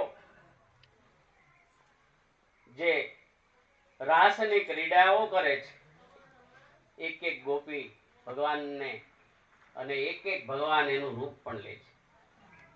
વિરહાતુર થઈને બેસી પ્રભુ ચરણમાં જે બેઠેલી ગોપીઓ હોય છે એ ભગવાન આવ્યા છે એટલે ભાન ભૂલે છે. સુખદેવજી વર્ણન કરતા કહે છે કે જેમ મુક્તિ વાળા ઈચ્છાની, જે પુરુષને મુક્તિની ઈચ્છા હોય અને પરમ સંતની પ્રાપ્તિ થઈ જાય, એમ ગોપીઓના જીવનનું અંતિમ લક્ષ્ય જાણે પ્રાપ્ત થતું હોય એવો એનો ભાવ થાય છે. ભગવાન પરીક્ષિત રાજાને કહે છે સુખદેવજી, ત્યાર પછી ગોપિકાઓને લઈ અને યમુનાજીના કિનારે જાય છે અને ત્યાં ભગવાન કૃષ્ણ આયા હસ્તતરલાચિતો કોમલ વાલુકમ ગોપીઓ સાથે રાસ રમે છે. ભગવાન અને ગોપીઓનો અદ્ભુત સંવાદ થાય છે અને ત્યાર પછી કૃષ્ણ ભગવાનની અદ્ભુત રાસલીલાનું દર્શન ભગવાન કરાવે છે. આવી ભગવાનની અદ્ભુત કથાઓનું વર્ણન સુખદેવજી કરતા આગળ કરતા કહે છે. ત્યાર પછી સુદર્શન નામનો ઉદ્ધાર કરે છે. એકદા દેવયાત્રાયામ ગોપાલા જાત કૌતુકા તન્ન સ્નાત્વા સરસ્વત્યા દેવમ પશુપતિ વિભુ. ભગવાન સુખદેવજી કહે છે કે આવી પરમાત્માની અદ્ભુત લીલાઓ, આ રાસ લીલામાં દિવ્ય આનંદ આપ્યો હોય છે વ્રજવાસીઓને, વ્રજની ગોપીઓને. ત્યાર પછી સરસ્વતી લીલા નદીમાં સ્નાન કરી ભગવાન પશુપતિ પાર્વતીની ખૂબ ભાવની પૂજા કરે છે. આનું વર્ણન સુખદેવજી કરે છે. એ પછીની કથા શંખચૂડનો ઉદ્ધાર કરે છે. ત્યાર પછી યુગલ ગીતની કથા સુખદેવજી ભગવાન કહે છે કે હે રાજન, ભગવાન શ્રી કૃષ્ણ સવારમાં ગોવાળોની સાથે ગાયો લઈને ચરાવવા નીકળી જતા હતા, પણ ગોપીઓનું ચિત્ત તો એની સાથે જ હતું, કારણ કે આ પંચાધ્યાયમાંથી પસાર થયેલી ગોપીઓ છે. ચિત્ત સદાય ભગવાનની એક એક લીલાનું સ્મરણ કરતું હોય છે. કૃષ્ણના વિરહમાં દુઃખી થઈને દિવસો વિતાવતી હોય છે.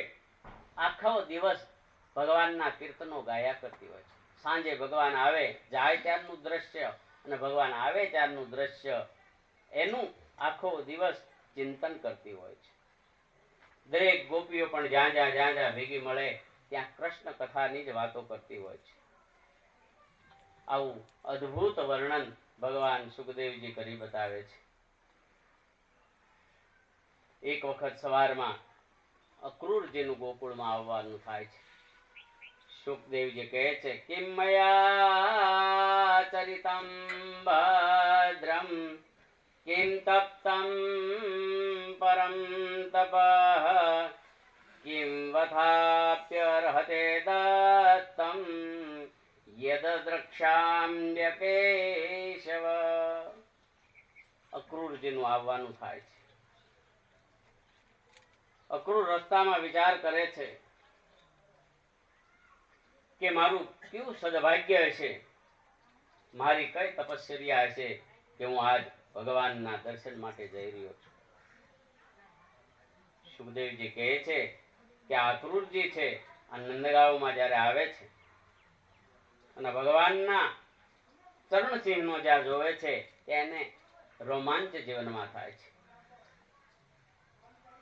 ભગવાનની સાથે પરમાત્માના દર્શન કરતા પપાત ચરણો પાંતે દંડવત રામકૃષ્ણયો. ભગવાન રામ એવા બલરામ અને કૃષ્ણને વંદન કરે છે. ભગવાન દોડી અક્રૂરજીને મળે છે. ભગવાનનો ભાવ ભગવાન અક્રૂરજીનો ભાવ જાણી અને અક્રૂરજીને પોતાની હૃદય શ્રદ્ધા આપે છે. અક્રૂરજી બલરામજીને પણ મળે છે.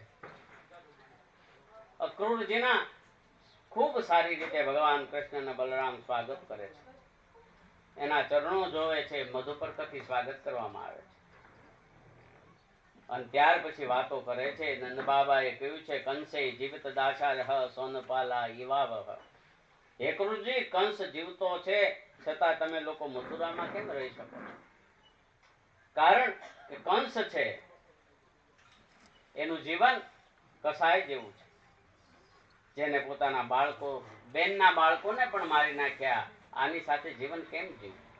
આવી બધી વાતો સુખદેવજી વર્ણન કરે કે ક્રૂર સાથે નંદ બાબા કરે છે. ગોપીઓને પણ એમ થાય છે કે આ ક્રૂર શા માટે આવ્યો છે.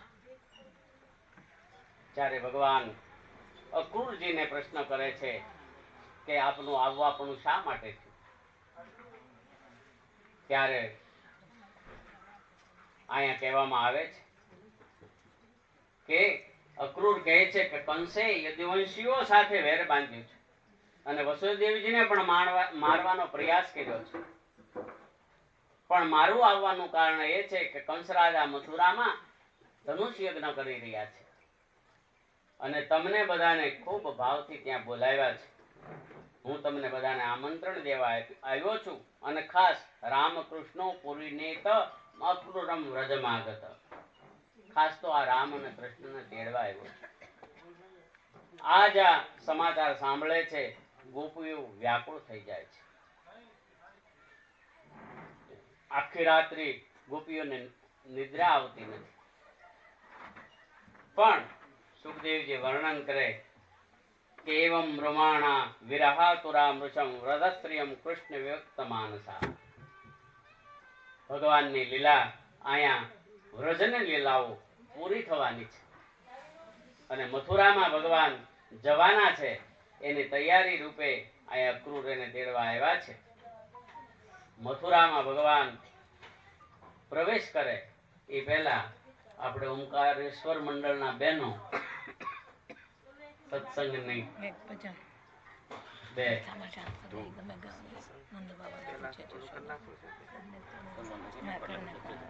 શરૂ કરો.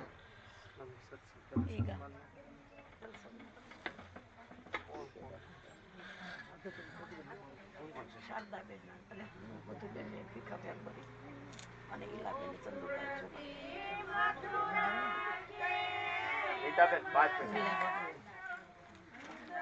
ભાગવત ભગવાનની જય. નથી થયો, રાજાનો ઉલ્લેખ નથી કર્યો. આજે ચંદુભાઈ જોગાણી મારા મમ્મી પપ્પાને ઈલાબેન છોકરાણી અને ઈલાબેન ચોગાણી મારા મમ્મી પપ્પાનું સન્માન કરવા માંગે છે. ભીખાભાઈ અકબરી. તો ચંદુભાઈને વિનંતી કે તેઓ સ્ટેજ ઉપર આવે. ભીખાભાઈ અકબરી અને મધુબેન અકબરી પણ સાથે આવશે. હવે જો અને તમે થઈ ગયા આ રહ્યો. તો ચડાવવું પડશે પપ્પાને હું ચડાવી અહીં ટેકો છે ના ના ના ના ના પણ ટેકો છે એટલે ના ના એ તો જો પણ આમ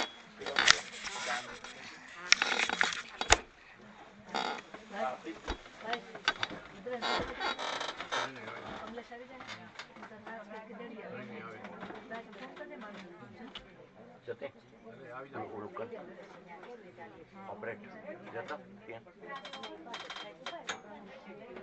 લાઈવ ઓપરેટ કર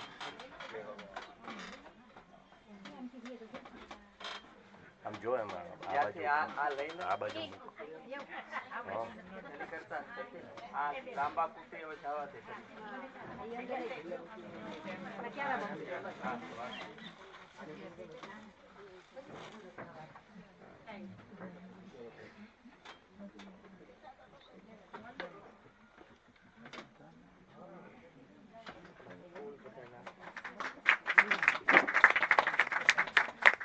કૃષ્ણ કનૈયા લાલ કી જય. અહીં મન ના બીજો મને ભાગવત ભગવાનના ભટજી પાસેથી આશીર્વાદ પણ મેળવશો. હાર્યો હાર્યો.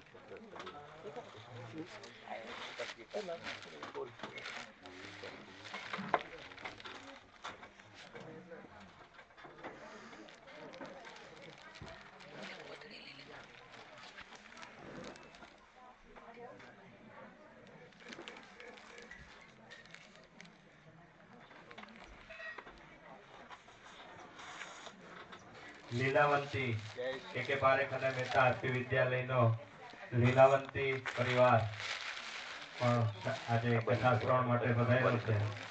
તો એમને પણ વિનંતી. મથુરામાં કંસરાજાએ ધનુષ્યાગનું આયોજન કર્યું છે અને ખાસ તમને આમંત્રણ છે. તમને તેડવા માટે આવ્યો છું. અક્રૂરજી તેડવા માટે આવ્યા છે.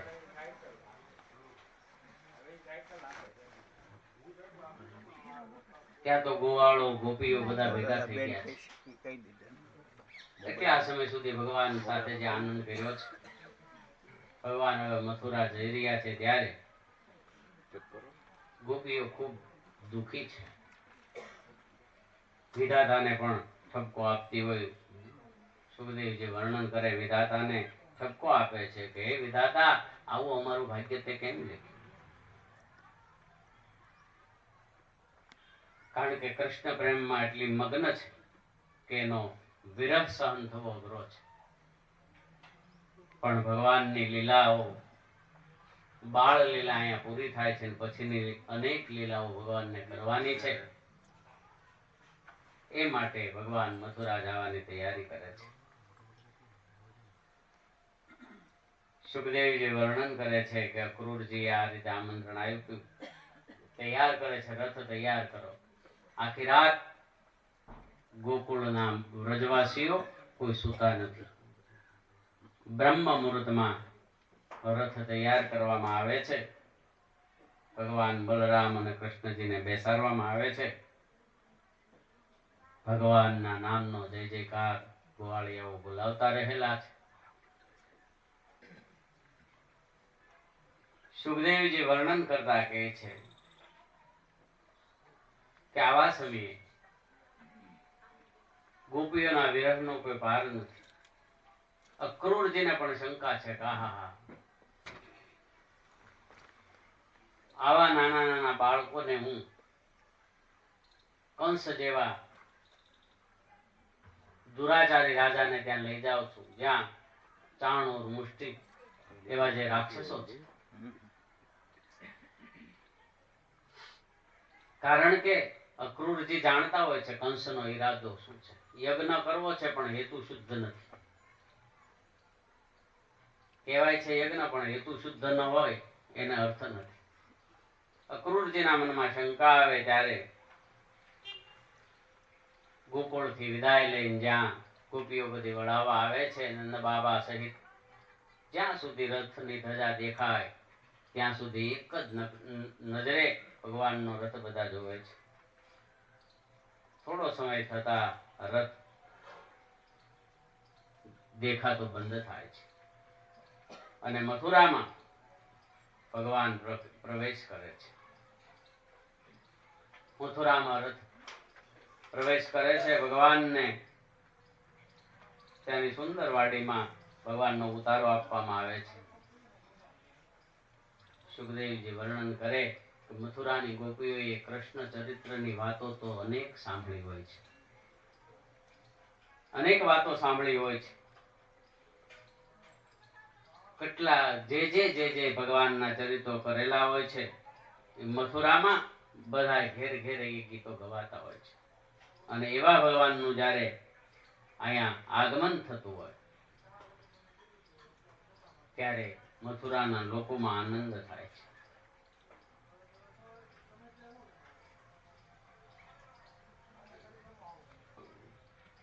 બીજે દિવસે સવારમાં નંદ બાબા કૃષ્ણ બલરામના જ્યાં ઉતારા હોય છે, નંદ બાબા પણ યજ્ઞમાં હાજરી આપવા માટે આવેલા હોય છે. એટલે બાબાને કહે છે કે અમે આ મામાનું નગર તો જોઈ આવી. વિનંતી કરે છે કે નંદ બાબા અમારે મામાનું નગર જોવું છે. નગર જોવા માટે જાય છે. સાથે ગોપ બાળકો છે. ગોપ બાળકો તો જે હોય જ્યાં જ્યાં જાય છે ત્યાં કૃષ્ણ કનૈયા લાલ કી જય બોલાવતા રહેલા છે.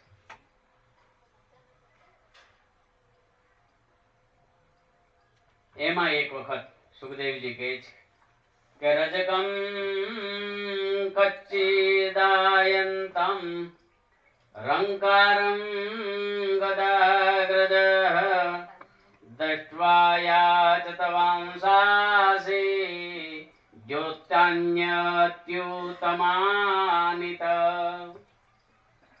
ધોબી કપડા ધોતા હોય છે. કપડા ધોઈ સંકેલી નીકળવાની તૈયારી કરે છે. ત્યાં ભગવાન ને કૃષ્ણના મિત્રો ત્યાં આવે છે અને કહ્યું કે ધોબી અમને, કારણ કે એને તો આ લોકોના તો ગોકુળમાં તો કેવા કપડા હતા, આ કપડા કેવા છે, કોના કપડા છે, આ કપડા અમને તું આપ, અમારે ગોપ બાળકોને પહેરાવવા છે. આ સાંભળીને ધોબી કહે છે કે ઈ દિશાન્યેવ વાંસાસી નિત્યમ ગિરવ નેચરા. ધોબી ને એમ લાગે છે કે તમે તો વનમાં ચરવા વાળા જેવા લોકો લાગો છો. ગોપ બાળકો ગામડામાંથી આવો છો. આજે પણ હજી આ વાતાવરણ મળતું નથી. ગામડાના શહેરમાં ગામડામાંથી આવતા હોય એવું લાગે છે. ધોબી કહે છે શહેરમાં પહેલી વાર આવ્યા લાગો છો. કૃષ્ણ ભગવાન કહે છે કે હા. ઈ કહે છે ધોબી કે તમને મારો પરિચય નથી લાગતો. હું કોણ છું? હું કંસ રાજાનો ધોબી છું. તમે મારી પાસે માગણી કેમ કરી શકો? બીજા એક અર્થમાં સંતો કે બલરામે કીધું અમને ખબર છે ભાઈ, રામ અવતારમાં તારો પરિચય અમારે છે, આ વખતે આપવાની જરૂર નથી. ભગવાન કૃષ્ણ એ ધોબી પાસે વસ્ત્રો માગે છે. ધોબી વસ્ત્રો આપવાની ના પાડે છે એટલે તેને એવમ વિકથા માનસ કુપિતો દેવકી સુતો. અહીં ભગવાન ગુસ્સે થયા છે એવું સુખદેવજી કહે છે. કુપિતો દેવકી સુતો, કારણ કે ભક્તો સાથે છે. ગોપ બાળકો એટલે એના ભક્તો. તું ના કેમ પાડે ભાઈ એને? એટલે ભગવાન કુપિત થયા છે. એક જ થપાટનો ઘા કર્યો છે અને ધોબીનું મૃત્યુ થાય છે. હાથમાં કપડા લઈ બધાય જ્યાં પહેરવા જાય તો મોટા પડે, ફરવા તો નીકળ્યા જ હોય છે. બધા ગોવાળીઓ કપડા લઈને જ્યાં આજુબાજુ જોવે તે દરજીની દુકાન જોઈ છે.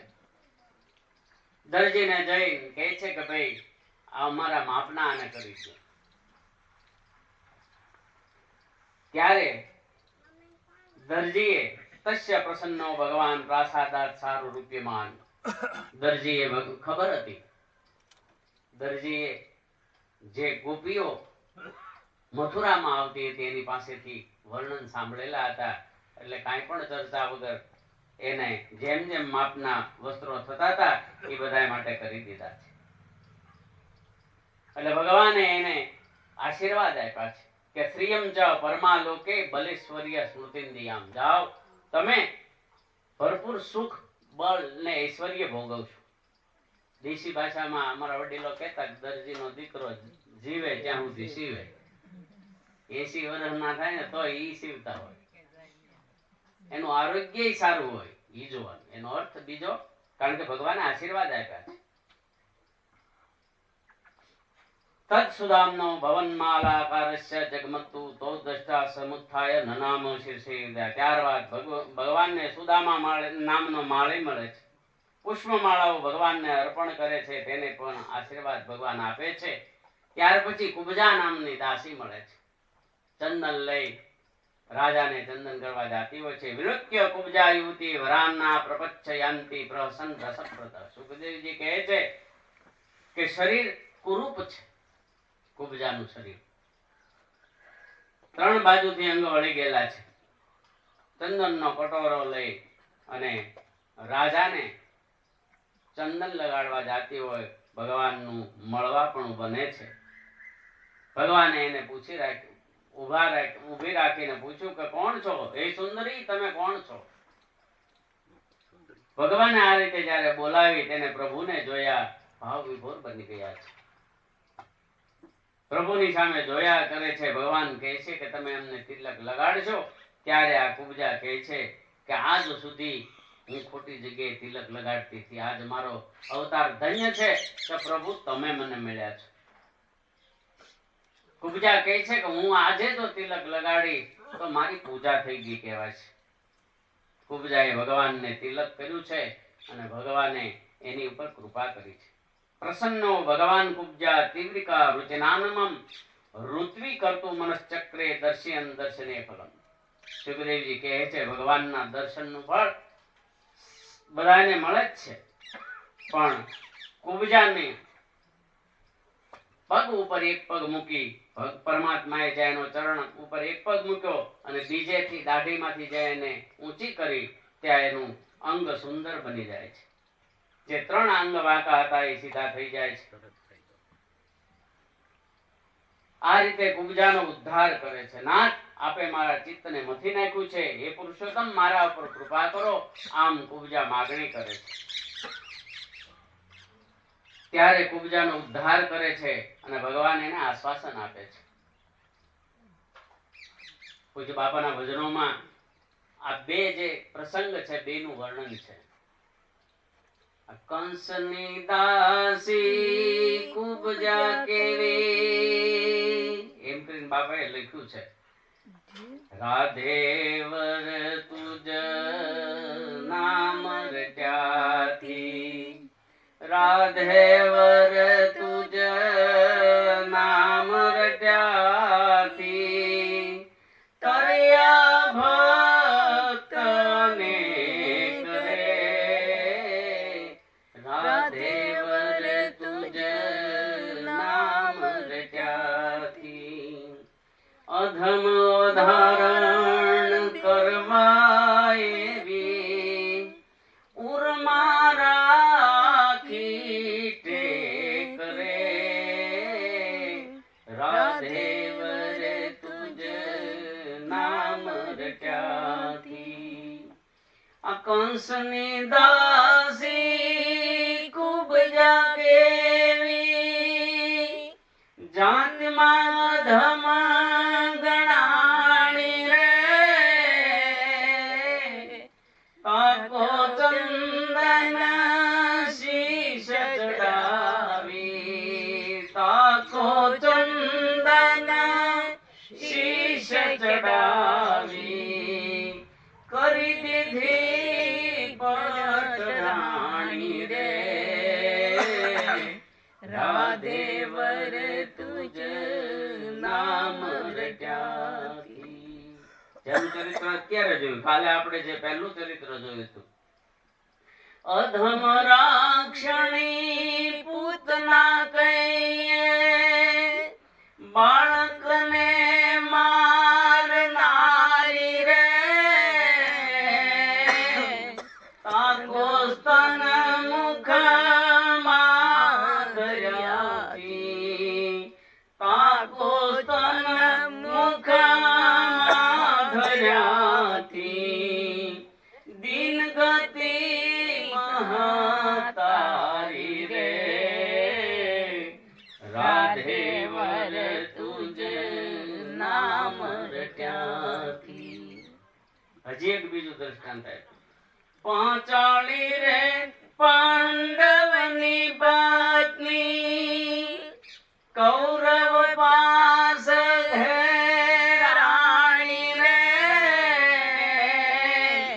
સભામાં સંભાર્યા તમોને, સભામાં સંભાર્યા તમોને, આર્યો ચીર તાણી રે,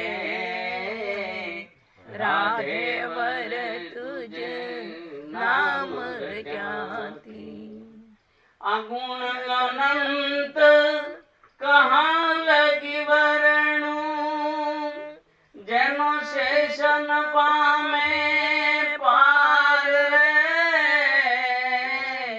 અધમ ગણીને દાસ ગણીને, અધમ ગણીને દાસ મણીને, ઉતારજો ભવ પાર રે, રાધે વર તુજ નામ રટ્યાથી, રાધે વર તુજ નામ રટ્યાથી, તરિયા ભક્તને કરે, અધમ ઉદાહરણ કરવા એવી, અધમ ઉદાહરણ કરવા એવી, ઉરમાં રાખી કરે, રાધે વર તુજ નામ રટ્યા. બાપાના પદો ઉપર ખરેખર એક કથા થાય એમ છે. ભગવાન નિવૃત્તિ પછી સમય આપે ને, એક કથા કરવાની છે બાપાના ભજન ઉપર. કારણ કે ખરેખર એક એક ભાગવત નું દર્શન કરાવતું રહેલું છે. એક અમારા હિંડોળા ગવાય અષાઢ મહિનામાં. ભગવાનની મૂર્તિ અમારા ઘરે 100 વર્ષ ઉપરથી મારા બાપાના બાપા મણિશંકર બાપા જેને પદ લખ્યા ને એને પધરાવી છે. અને 3 પેઢીથી અમારે ત્યાં પૂજન થાય છે. સવારે વૈદિક પદ્ધતિથી પૂજન થાય અને સાંજનું પૂજન પૌરાણિક પદ્ધતિથી જાય. એ આમાં 2 પદ્ધતિની સેવા પણ આપી છે. આમાં એ સેવા દરરોજ અમારે થાય છે. એમાં બાપાએ જે હિંડોળા થાય ને એમાં એક ભજન, એમાં જે હિંડોળાનું એક ગીત બનાવ્યું છે. એમાં પ્રહલાદ, પહેલું ચરિત્ર પ્રહલાદનું કીધું કે એમાં નરસિંહ જન્મ થયો. બીજું ચરિત્ર રામનું કીધું. એમાં પણ કીધું કે રામ જન્મ લઈને તમે શું શું કર્યું. પણ જ્યારે કૃષ્ણનું ચરિત્ર પૂજ્ય બાપા કહે છે તો એમાં એટલું જ બોલ્યા, કૃષ્ણ સ્વરૂપ ધારી કામ અલૌકિક કરી, ભવ સિંધુ તરવા જીવને કીર્તિની સેતુ કરી. કૃષ્ણ સ્વરૂપ ધારી કામ અલૌકિક કરી, ભવ સિંધુ તરવા જીવને કીર્તિની સેતુ કરી. દાસો માટે દીન દયાળા, દાસો માટે દીન દયાળા, ધરતા રૂપ લઘુ વિશાળા, વેંકટેશ કૃપા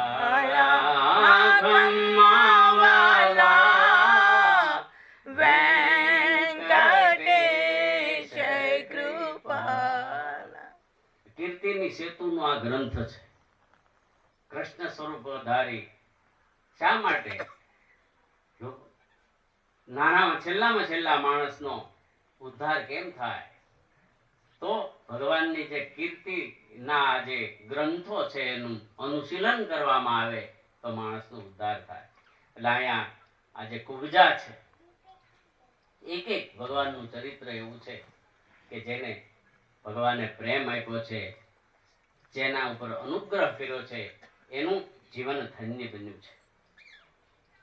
આ કુબજાનો ઉદ્ધાર કરે છે મથુરામાં આવ્યા. કુબજાનો ઉદ્ધાર કરે છે ત્યાર પછી જ્યારે કંસના દરબારમાં બીજે દિવસે ધનુષ્યાગ હોય છે ત્યારે એને આમંત્રણ આપવામાં આવે છે. ભગવાન કૃષ્ણ અને બલરામ નિત્ય સ્વરૂપથી પરવારી અખાડામાં નગારાઓ સાંભળી અખાડામાં ગયા છે. પણ જે અખાડામાં જવા જાય ત્યાં કુળિયા પીડ હાથી ત્યાં રાખ્યો હોય છે. મદોનો મસ્ત હાથી રાખ્યો હોય છે. મહાવત એને લલકારે છે, અંબષ્ઠાંબષ્ટ માર્ગો નો દેહ્ય પક્રમ ચાતિરમ.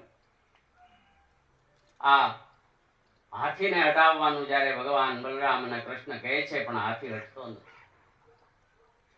આ હાથીની ઉપર એમ કહે છે, ભગવાન સુખદેવજી વર્ણન કરે છે, ભગવાનને ક્રોધ લાગે છે, એક મુઠ્ઠીનો પ્રહાર કરે છે એટલે હાથીને મહાવત નીચે પટકાઈ પડે છે. સુખદેવજી કહે છે, પૂછે પ્રગૃહ્યતિ બલમ ધનુષ્ય પંચ વિશંતિ. ત્યારબાદ ભગવાને હાથીના પૂંછડાને પકડીને ફેરવે છે, જેમ ગરુડ સાપને ધસડી જાય આ રીતે હાથીને ભગવાન ફેરવી અને એનો નાશ કરે છે. આમ હાથીને ફેંકે છે. ત્યાર પછી ભગવાન એ હાથીનો દાંત ખેંચી, લોહી વાળો દાંત છે, અને લોહી વાળો દાંત ખભે મૂકી અને જ્યાં ધનુષ યજ્ઞ છે આ યજ્ઞશાળામાં આવે છે. ભગવાન ચારે બાજુ મહારાજો બેઠેલા છે. બે ભાઈઓના ખભે એક એક હાથીનો જે દાંત છે એ છે. ત્યારે અહીં સુખદેવજી વર્ણન કરે કે ભગવાનનું રૂપ કેવું છે કે મલ્લા નામ સદેન્દ્રુણા નરવર શ્રીણા સ્વરો મૂર્તિમાન ગોપાનામ ધ્વજનો સદા ક્ષિતિભુજા શાસ્તસ્વપિતૃ શિશુ મૃત્યુર્ભોજપતિર્વિરાડ વિદુષા તત્વં પરમ યોગિનાં વૃષ્ણેનાં પરદેવતેતિ વિદિતો રંગસ્સ જાગ્રત. ભગવાનનું દર્શન કરવા જેવું છે. કોને કેવા લાગ્યા? મલ્લા નામ શ્રી નડા નરવર. જ્યાં ઉપસ્થિત મલ્લો હતા એને જાણે એનો ગર્ભ ઉતારનાર કાળ આવતો હોય એવા લાગ્યા છે. સ્ત્રીનામ સ્મરો મૂર્તિમાન. જ્યાં બહેનો હતી ત્યાં સ્ત્રીઓ હતી એને મૂર્તિમંત પ્રભુના કામનું રૂપ જાણે હાલ્યું આવતું હોય એવા દર્શન થયા છે. ગોવાળોને ગોપા નામ સ્વજનો સતા સ્થિતિભુજા. ગોપાળોને પોતાના સ્વજન લાગ્યા છે. દુષ્ટ રાજાઓને પોતાના કાળ દેખાયા છે. વડીલોને એને નાના શિશુ લાગ્યા છે. આવું અદ્ભુત વર્ણન સુખદેવજી કરી બતાવે છે. આ ભગવાન ધનુષ યજ્ઞમાં પધારે છે અને જ્યાં કંસ બેઠા છે પોતાના સિંહાસન ઉપર, ત્યાંથી કંસને પકડી ચોટલાથી પકડી નીચે પછાડી મુષ્ટિકાનો પ્રહાર કરી કંસનો વધ કરે છે. બોલે કૃષ્ણ ભગવાન કી જય. બાલ કૃષ્ણ કી જય. સદગુરુ એટલું કામ કર્યા પછી ભગવાન ભણવા ગયા છે એવું ભાગવત કહે છે. પછી ભણવા ભગવાન વિદ્યાભ્યાસ માટે ગયા છે જ્યાં 64 કળા નો વિદ્યા અભ્યાસ કરે છે. એનું વર્ણન સુખદેવજી કહે છે. ગોપીઓની યાદ આવે એટલે એકવાર ઉદ્ધવને હમણાં ગીત ગાયું ને, એ જ ગીત હતું. ઉદ્ધવ પછી જે ગોકુળમાં આવે છે એ ગીત હતું. પહેલી વાર આવે જ નહીં. તમે જે ગીત ગાયું ઉદ્ધવ એકલા કેમ આવ્યા એટલે પછી ગોપીઓની યાદ આવતા ઉદ્ધવને મોકલે છે. ઉદ્ધવને જ્ઞાન છે પણ ભક્તિ નથી. પ્રેમ રક્ષણા ભક્તિનું શિક્ષણ આપવા માટે ગોપીઓ પાસે જાય છે. ગોપીઓ છે પ્રેમ લક્ષણાથી ભરપૂર છે, અદ્ભુત ચરિત્ર છે ગોપીઓનું. એટલે ઉદ્ધવને ભગવાન એના માટે મોકલે છે. ભ્રમર ગીત ત્યાં આગળ આવે છે. આ રીતે અનેક કથાઓ સુખદેવજી વર્ણન કરે અને દસમા સ્કંદના પૂર્વાર્ધને વિરામ આપે છે. ભગવાનનું આ ચરિત્ર પૂરું થાય ત્યાર પછી ભગવાનના જે ચરિત્રો છે એ અદભુત છે. મથુરામાં ભગવાન છે, પણ કંસનું મૃત્યુ થયું એટલે કંસને બે પત્ની, એની જે પત્ની હતી અસ્થિ અને પ્રાપ્તિ, આ બે જે પત્નીઓ છે પોતાના પિતા જરાસંધને ફરિયાદ કરે છે કે હે પિતા, અમને આ ગોપાળોએ કૃષ્ણ અને બલરામે વિધવા બનાવી છે. તત્કાલીન કીધું ને, આ જે રાજાઓ હતા જરાસંધ, રાક્ષસી વૃત્તિના રાજાઓ હતા, બહુ બળવાન રાજા હતા. એટલે જરાસંધ ને આ જે બંને પુત્રીઓ ફરિયાદ કરે છે તો આ તો અહંકારી રાજા, એટલે કહે છે એને હમણાં ખલાસ કરી દઈએ આપણે. મથુરામાં 23 અક્ષૌણી સૈન્ય લઈ અને એની ઉપર પ્રહાર કરવા માટે જાય છે. સુખદેવજી વર્ણન કરે છે, અદ્ભુત વર્ણન છે. જરાસંધ આવ્યો છે મથુરામાં, એવો કિલ્લો ભગવાને વિશ્વામિત્રને કઈ બનાવ્યો હોય છે કે મથુરામાં કોઈને તકલીફ ન પડે. ભગવાન અને બલરામ બે જ દિવ્ય રથોમાં જરાસંધની સામે આવે છે અને 23 અક્ષોણી સૈન્ય હતી એનો નાશ કરે છે. બલરામે જરાસંધને જે પકડ્યો છે અને મારવા જાય છે તો ભગવાન બલરામને કહે છે કે રહેવા દે, આપણા મામાના સસરા છે ને એમ મારી ન અમારા બાપાના શબ્દ, એને મારી ન નખાય. પણ હેતુ શું છે ભગવાનનો? એને જીવતો રાખો તો પાછો આવશે. કહેવાય છે ભગવાન આ સુખદેવજી વર્ણન કરે કે 17 વાર આ રાક્ષસોના સૈન્ય લઈને આવ્યો છે જરાસંધ અને 17 વાર એને પાછો કાઢ્યો. એકલાને જ જીવતો રાખવાનો, બાકી સૈન્યનો નાશ કરે. આ રીતે ભગવાને અસુરોનો નાશ કર્યો છે. ત્યાર પછી જયારે 18મી વાર આવવાનો હોય છે ત્યારે આ બાજુ નારદ મુનિ જે છે એ કાળયવન નામનો રાક્ષસ છે, એનું પણ બહુ ત્રાસ વધ્યો હોય છે. એટલે એને કોઈ જીતી શકે એવું છે નહીં. એટલે નારદ મુનિ એની પાસે જાય છે અને કહે છે કે હે કાળયવન, તારો પણ ઉદ્ધાર થઈ જાય એવા 2 મહાપુરુષો અત્યારે મથુરામાં છે. એ કે એમ મારી સાથે બાજ ભેળવ્યા છે? કે હા, તારી સાથે બાજ ભેળ. એટલે કાળયવને વિચાર કર્યો છે કે તો મારે અવશ્ય એની સાથે યુદ્ધ કરવું જોઈએ. એટલે કાળયવન પણ પોતાની સૈન્ય લઈ અને અહીંયા ભગવાન બલરામ અને કૃષ્ણ જ્યાં મથુરામાં બિરાજે છે તેની સાથે યુદ્ધ કરવા આવે છે. કાળયવન છે મહાન બળવાન છે. ભગવાન કહે છે કે આને મારે મારવો નથી. બલરામને કીધું છે કે તમે એની સૈન્યનો નાશ કરો અને કાળયવનની પાસે આવી ભગવાન દોડે છે. કાળયવનને એમ થાય છે કે આ મારીથી બીવે છે એટલે દોડે છે. એટલે એની પાછળ પાછળ કાળયવન પણ દોડે છે. હજારો વર્ષની એક ગુફા છે, એમાં ભગવાન કૃષ્ણ પ્રવેશ કરે છે. કહેવાય છે કે ગુફામાં કેટલાય વર્ષોથી એક ઋષિ સુતા હતા. કાળયવન એને પાટું મારે છે, દાઢી વધી ગયેલી છે. કાળયવનને એમ થાય કે આ કૃષ્ણએ રાક્ષસી માયાથી આ રૂપ ધર્યું હોય એવું વર્ણન છે. બીજો અર્થ એમ પણ કરે છે કે ભગવાને એનું પિતાંબર એની ઉપર ઓઢાડી દીધું. કાળયવન એમ કહે છે કે આમ સુઈ જા, ડરીને ભાગી જા, નહીં ચાલે. પિતાંબર ખેંચી જા પોતાનો પગથી લાત મારે છે ત્યાં ઋષિની ઊંઘ ઉડે છે. અને આ ઋષિની ઊંઘ ઉડતા જ્યાં એની ઉપર દ્રષ્ટિ પડે છે ત્યાં બળીને કાળયવન ભસ્મ થઈ જાય છે. એની સેનાનો અહીંયા નાશ થાય છે. પછી બીજી બાજુથી જરાસંધ જ્યારે પાછો 18મી વખત મથુરા ઉપર ચડાઈ કરે છે ત્યારે ભગવાન કહે છે, હરિવંશમાં એવું પણ વર્ણન છે કે મથુરાની પ્રજા ત્રસ્ત થઈ ગઈ છે. એક વૃદ્ધે કીધું છે, કાના આ તું અહીંયા છો ને એટલે અમારે આ બધું સહન કરવું પડે.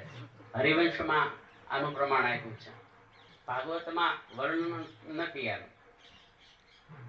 એટલે ભગવાન નક્કી કરે છે કે ભલે તમારું દર્દ પણ હું મટાડીશ. 18મી વખત જયારે જરાસંધ આવે છે ત્યારે સુખદેવજી કહે છે કે ભગવાન રણ છોડીને ભાગે છે. એટલે માં બોલો રણ છોડ. અને વિશ્વકર્માને આજ્ઞા કરી છે કે તું એવી નગરી બનાવ સૌરાષ્ટ્રમાં, એટલે ત્યાં યોગ માયાના જોરથી તમામ પોતાના જે ભક્તો હતા, પોતાના કુટુંબીજનો હતા, એને યોગ માયાના બળે દ્વારિકામાં બધાને સુતા જ પધરાવી દે છે. કહેવાય છે, વર્ણન કરે સંતો એમ કહે છે કે ઉઠીને બધાના દરવાજા ફરી ગયા હોય, દ્વાર ક્યાં, એટલે એની ઉપરથી દ્વારકા પડ્યું એવું લાગે. આ ભગવાનની આવી અદ્ભુત લીલાઓનું વર્ણન સુખદેવજી કરતા રહેલા છે. આ મુચકુંદ ઋષિનો ઉદ્ધાર કર્યો, રણછોડ બન્યા ભગવાન. ત્યાર પછી આ રૂકમણી કથાની શરૂઆત સુખદેવજી કહે છે. હે રાજન પરીક્ષિત, આ અનર્ત દેશમાં રેવતીજીની સમ્રાટ રેવતીજી પોતાની કન્યા બ્રહ્માજીના કહેવાથી બલરામજીને રેવતીજી પરણાવવામાં આવે છે. અને ભગવાન કૃષ્ણને શાલ્વા આદિ નરપતિઓ જે હતા,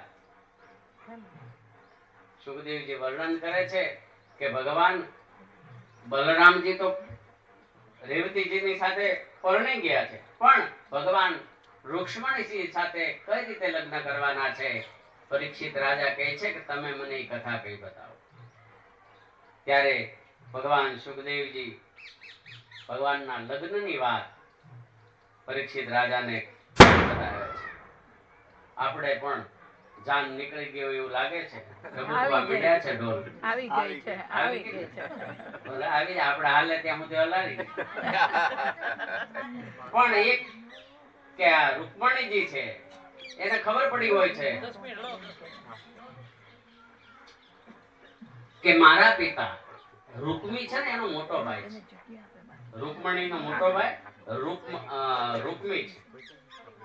આની ઈચ્છા જે છે ચેદી ઘોષનો જે રાજા છે એની સાથે પોતાની બેનને પરણાવવાની ઈચ્છા છે. પણ રૂક્ષ્મણીજી છે એને નારદજીના મુખેથી ભગવાન કૃષ્ણના વખાણ સાંભળેલા હોય છે. એટલે આ જે વિદર્ભ દેશના રાજા ભીષ્મકજી છે એને ત્યાં 5 પુત્રો હતા અને એક કન્યા રૂક્ષ્મણીજી છે, ભીષ્મકની પુત્રી છે. સુખદેવજી વર્ણન કરે કે આ કન્યા તો ત્રિભુવન સુંદર હતા, કારણ કે લક્ષ્મીનું રૂપ છે. સંસારમાં એની જોડ મળી ન શકે આવા હતા. આ જે રૂકમ જે છે એ પોતાનું બહેનનું લગ્ન રૂકમણીજીને તો કૃષ્ણ સાથે પરણવું હતું, પણ આ રૂકમૈયો જે છે એ બેનને કૃષ્ણ સાથે પરણાવવા માંગતા નહોતા. ત્યારે સુદામ નામના એક બ્રાહ્મણને કહી અને રૂકમણીજીએ એક પત્ર આપ્યો છે. આ રૂકમણીજીનો પ્રથમ પત્ર સંદેશો છે, જેમાં એનું વર્ણન કરે છે. અને એક શ્લોકમાં આપણે વર્ણન સાંભળી કે ભગવાન સુખદેવજીએ વર્ણન કર્યું છે. સુખદેવજી કહે છે કે રૂકમણીને એમ થાય છે કે આ મારો ભાઈ મને રાક્ષસની સાથે પરણાવે તો આ જીવનને અર્થ નથી. ખરેખર આ કથા ઉપરથી આપણને એક સંદેશો પણ મળે કે સ્ત્રીને તત્કાલીન સમયમાં પણ સ્વતંત્રતા હતી કે મારો પતિ કેવો હોવો જોઈએ નક્કી કરવાની સ્વતંત્રતા એ કાળમાં પણ હતી. વિવેક બુદ્ધિથી જો નક્કી કરે એ જરૂરી છે. તો માતા પિતા પણ ભીષ્મકજીની પણ ઈચ્છા હતી, કારણ કે દરેકે કૃષ્ણનું વર્ણન સાંભળેલું. એટલે સુદામ નામના બ્રાહ્મણને તૈયાર કરે છે રૂકમણીજી અને કહે છે કે તમે ભગવાન કૃષ્ણને મારો સંદેશો પહોંચાડો. કે આવે ત્યારે ઊભા થઈ જાઓ નહીં.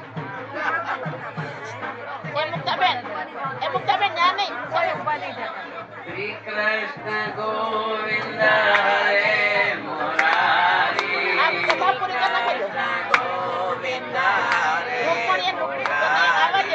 હે નાથ નારાયણ વાસુદેવા,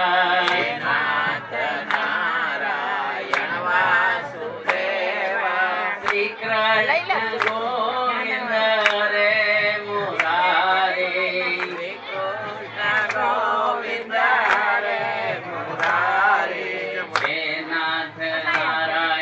હે નાથ નારાયણ વાસુદેવ, શ્રી કૃષ્ણ ગોવિંદ હરે મુરારી,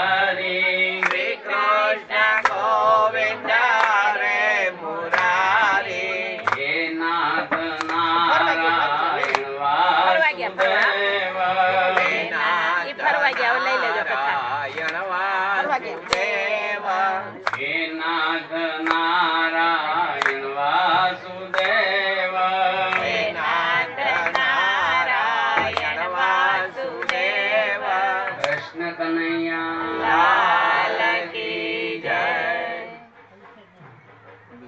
ભગવાનની એક એક લીલા પવિત્ર છે. સુખદેવજી કહે છે રાજા પરીક્ષિતે જ્યારે ભગવાનની આ લીલાનું વર્ણન સાંભળવાની ઈચ્છા કરી, સુખદેવજી બહુ પ્રસન્ન થયા છે. રાજાસી ભીષ્મકો નામ વિદર્ભાધિપતિર્મહાન, તસ્ય પંચા ભવન પુત્રા કન્યકા ચ વરાનના. વિદર્ભ દેશમાં જે ભીષ્મકજી રામના રાજા છે એના 5 પુત્રો અને એક કન્યા રૂક્ષ્મણીજી છે. એમાં રૂક્મ્ય, ગ્રજો, રૂક્મરથો બધા ભાઈઓના નામ આપ્યા છે સુખદેવજીએ. સૌથી મોટા પુત્રનું નામ રૂક્મ હતું. 4 નાના ભાઈઓ હતા, રૂક્મ રથ, રૂક્મ બાહુ, રૂક્મ કેશ અને રૂક્મ માલી છે. અને એની પરમ સુંદરી એવી પવિત્ર કન્યા જે છે એનું નામ રૂક્ષ્મણીજી છે. રૂક્ષ્મણીજી જ્યારે નાની ઉંમરમાં હતા ત્યારે નારદજી પાસેથી કૃષ્ણ ચરિત્રની અદ્ભુત વાતો એને સાંભળેલી. એનું જે પરાક્રમ છે ભગવાન કૃષ્ણનું એને સાંભળેલું. ત્યારે આ નાની ઉંમરમાં એને નક્કી કરેલું કે જો પતિ મેળવવો હોય તો આવો મેળવવો, ગમે ત્યાં દેહને મારે ફેંકી દેવો નથી. એટલે આ રૂકમણીના વિચારો છે. આ બાજુ દ્વારકામાં ભગવાન કૃષ્ણને પણ રૂકમણીનો સંદેશો સુદામ બ્રાહ્મણ દેવા આવે છે. સુદામ બ્રાહ્મણનું સ્વાગત કરે છે. એનું યથાયોગ્ય પૂજન કરે છે અને પછી ભગવાન સુદામને પૂછે છે, યતસ્ત્વમાગતો દુર્ગ નિસ્તિર્યેહ યદિચ્છયા સર્વનો બ્રૂહ ગુહ્યંતે કિં કાર્ય કરવામતે. બ્રાહ્મણ દેવતા ક્યાંથી પધારો છો? આ દ્વારિકામાં આવવાનું આપનું શું પ્રયોજન છે? ત્યારે આજે સુદામ નામના બ્રાહ્મણ આવેલા છે. તે સુદેવ બ્રાહ્મણ આ રૂકમણીજીનો જે પત્ર છે ભગવાનના હાથમાં આપે છે. ત્યારે ભગવાન કહે છે કે તમે જ વાંચી સંભળાવો, શું કહેવા માંગે છે? ભગવાન કૃષ્ણે જ્યારે આ સુદેવ બ્રાહ્મણને આમ કીધું ત્યારે આ બ્રાહ્મણ છે એ રૂકમણીનો સંદેશ સંભળાવે છે ભગવાનને. જે પત્ર છે, સંદેશો છે, એમાં લખ્યું હતું કે હે પ્રભુ, શ્રુત્વા ગુણાન ભુવન સુંદર शृण्वतान्ते निर्विश्य कर्ण विविरेर्हरतङ्गतापम् रूपं दशा दशीमता मखिलार्थलाभम्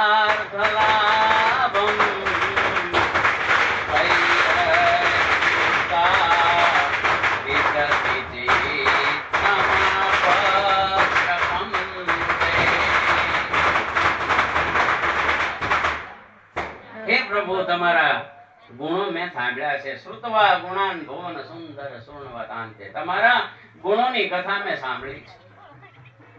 અગણિત ગુણોના આપ ભંડાર રહેલા છો ત્રણેય ત્રિભુવનમાં. તમારી જેવું કોઈ સુંદર નથી. એટલે પ્રભુ મેં આ ગુણોનું વર્ણન જ્યારથી સાંભળ્યું છે ત્યારથી મારું મન આપનામાં લાગ્યું છે. હે પ્રભુ કાત્વા મુકુંદ મૈતી કુલશીલ રૂપ.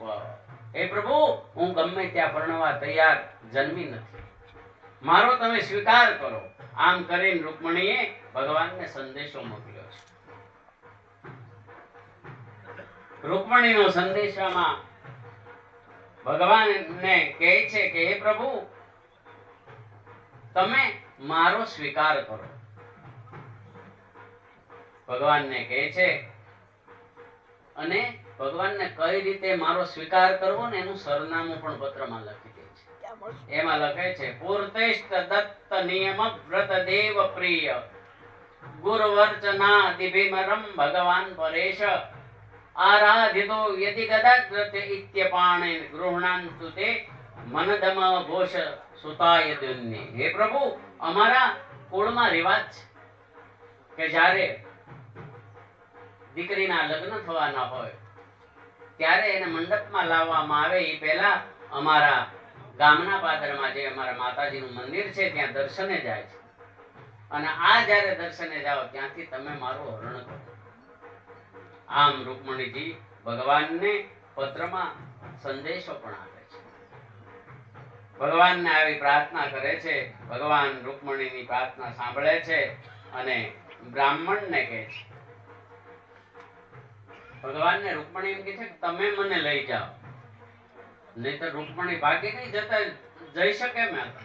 પણ એક સંદેશો આપ્યો છે જગતને રૂકમણીજીએ. અંતઃપુરાંતચરિમય અંત. હે પ્રભુ તમે મને ક્યારે લઈ જાઓ એનું એડ્રેસ પણ આપ્યું છે. એટલે ભગવાને સુદામ બ્રાહ્મણને કીધું છે કે લગ્ન ક્યારે છે. તો લગ્ન પણ બહુ ટૂંક સમયમાં ત્રીજા દિવસે લગ્નની તિથિ છે. અને અહીંયા અનાર્થ એટલે દ્વારકાથી વિદર્ભ દેશ સુધી ભગવાનને પહોંચવું છે. ભગવાને રથ તૈયાર કર્યો છે અને સુદેવ બ્રાહ્મણને પણ રથમાં બેસાડ્યા છે. મહારાજ ભીષ્મ કે અહીંયા રૂકમૈયાના કહેવાથી રૂક્ષ્મણીના વિવાહ ની પૂરતી તૈયારીઓ કરેલી છે.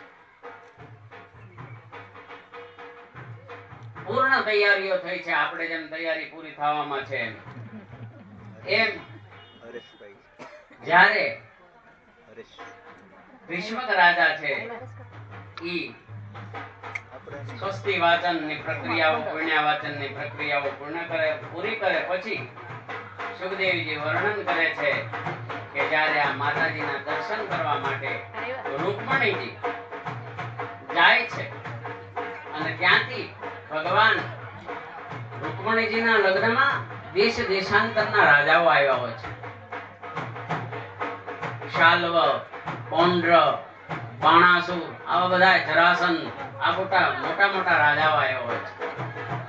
આ રાજાઓની વચ્ચેથી ભગવાને રૂક્ષ્મણીજીનું હરણ કર્યું છે. બધા એની પાછળ પડે છે કે ગોવાળીઓ આમ આપણી વચ્ચેથી આમ લઈને જાય, સ્ત્રી રત્ન આ ન ચાલે, યુદ્ધ કરે છે. બધાને ભગવાન નાશ કરે છે.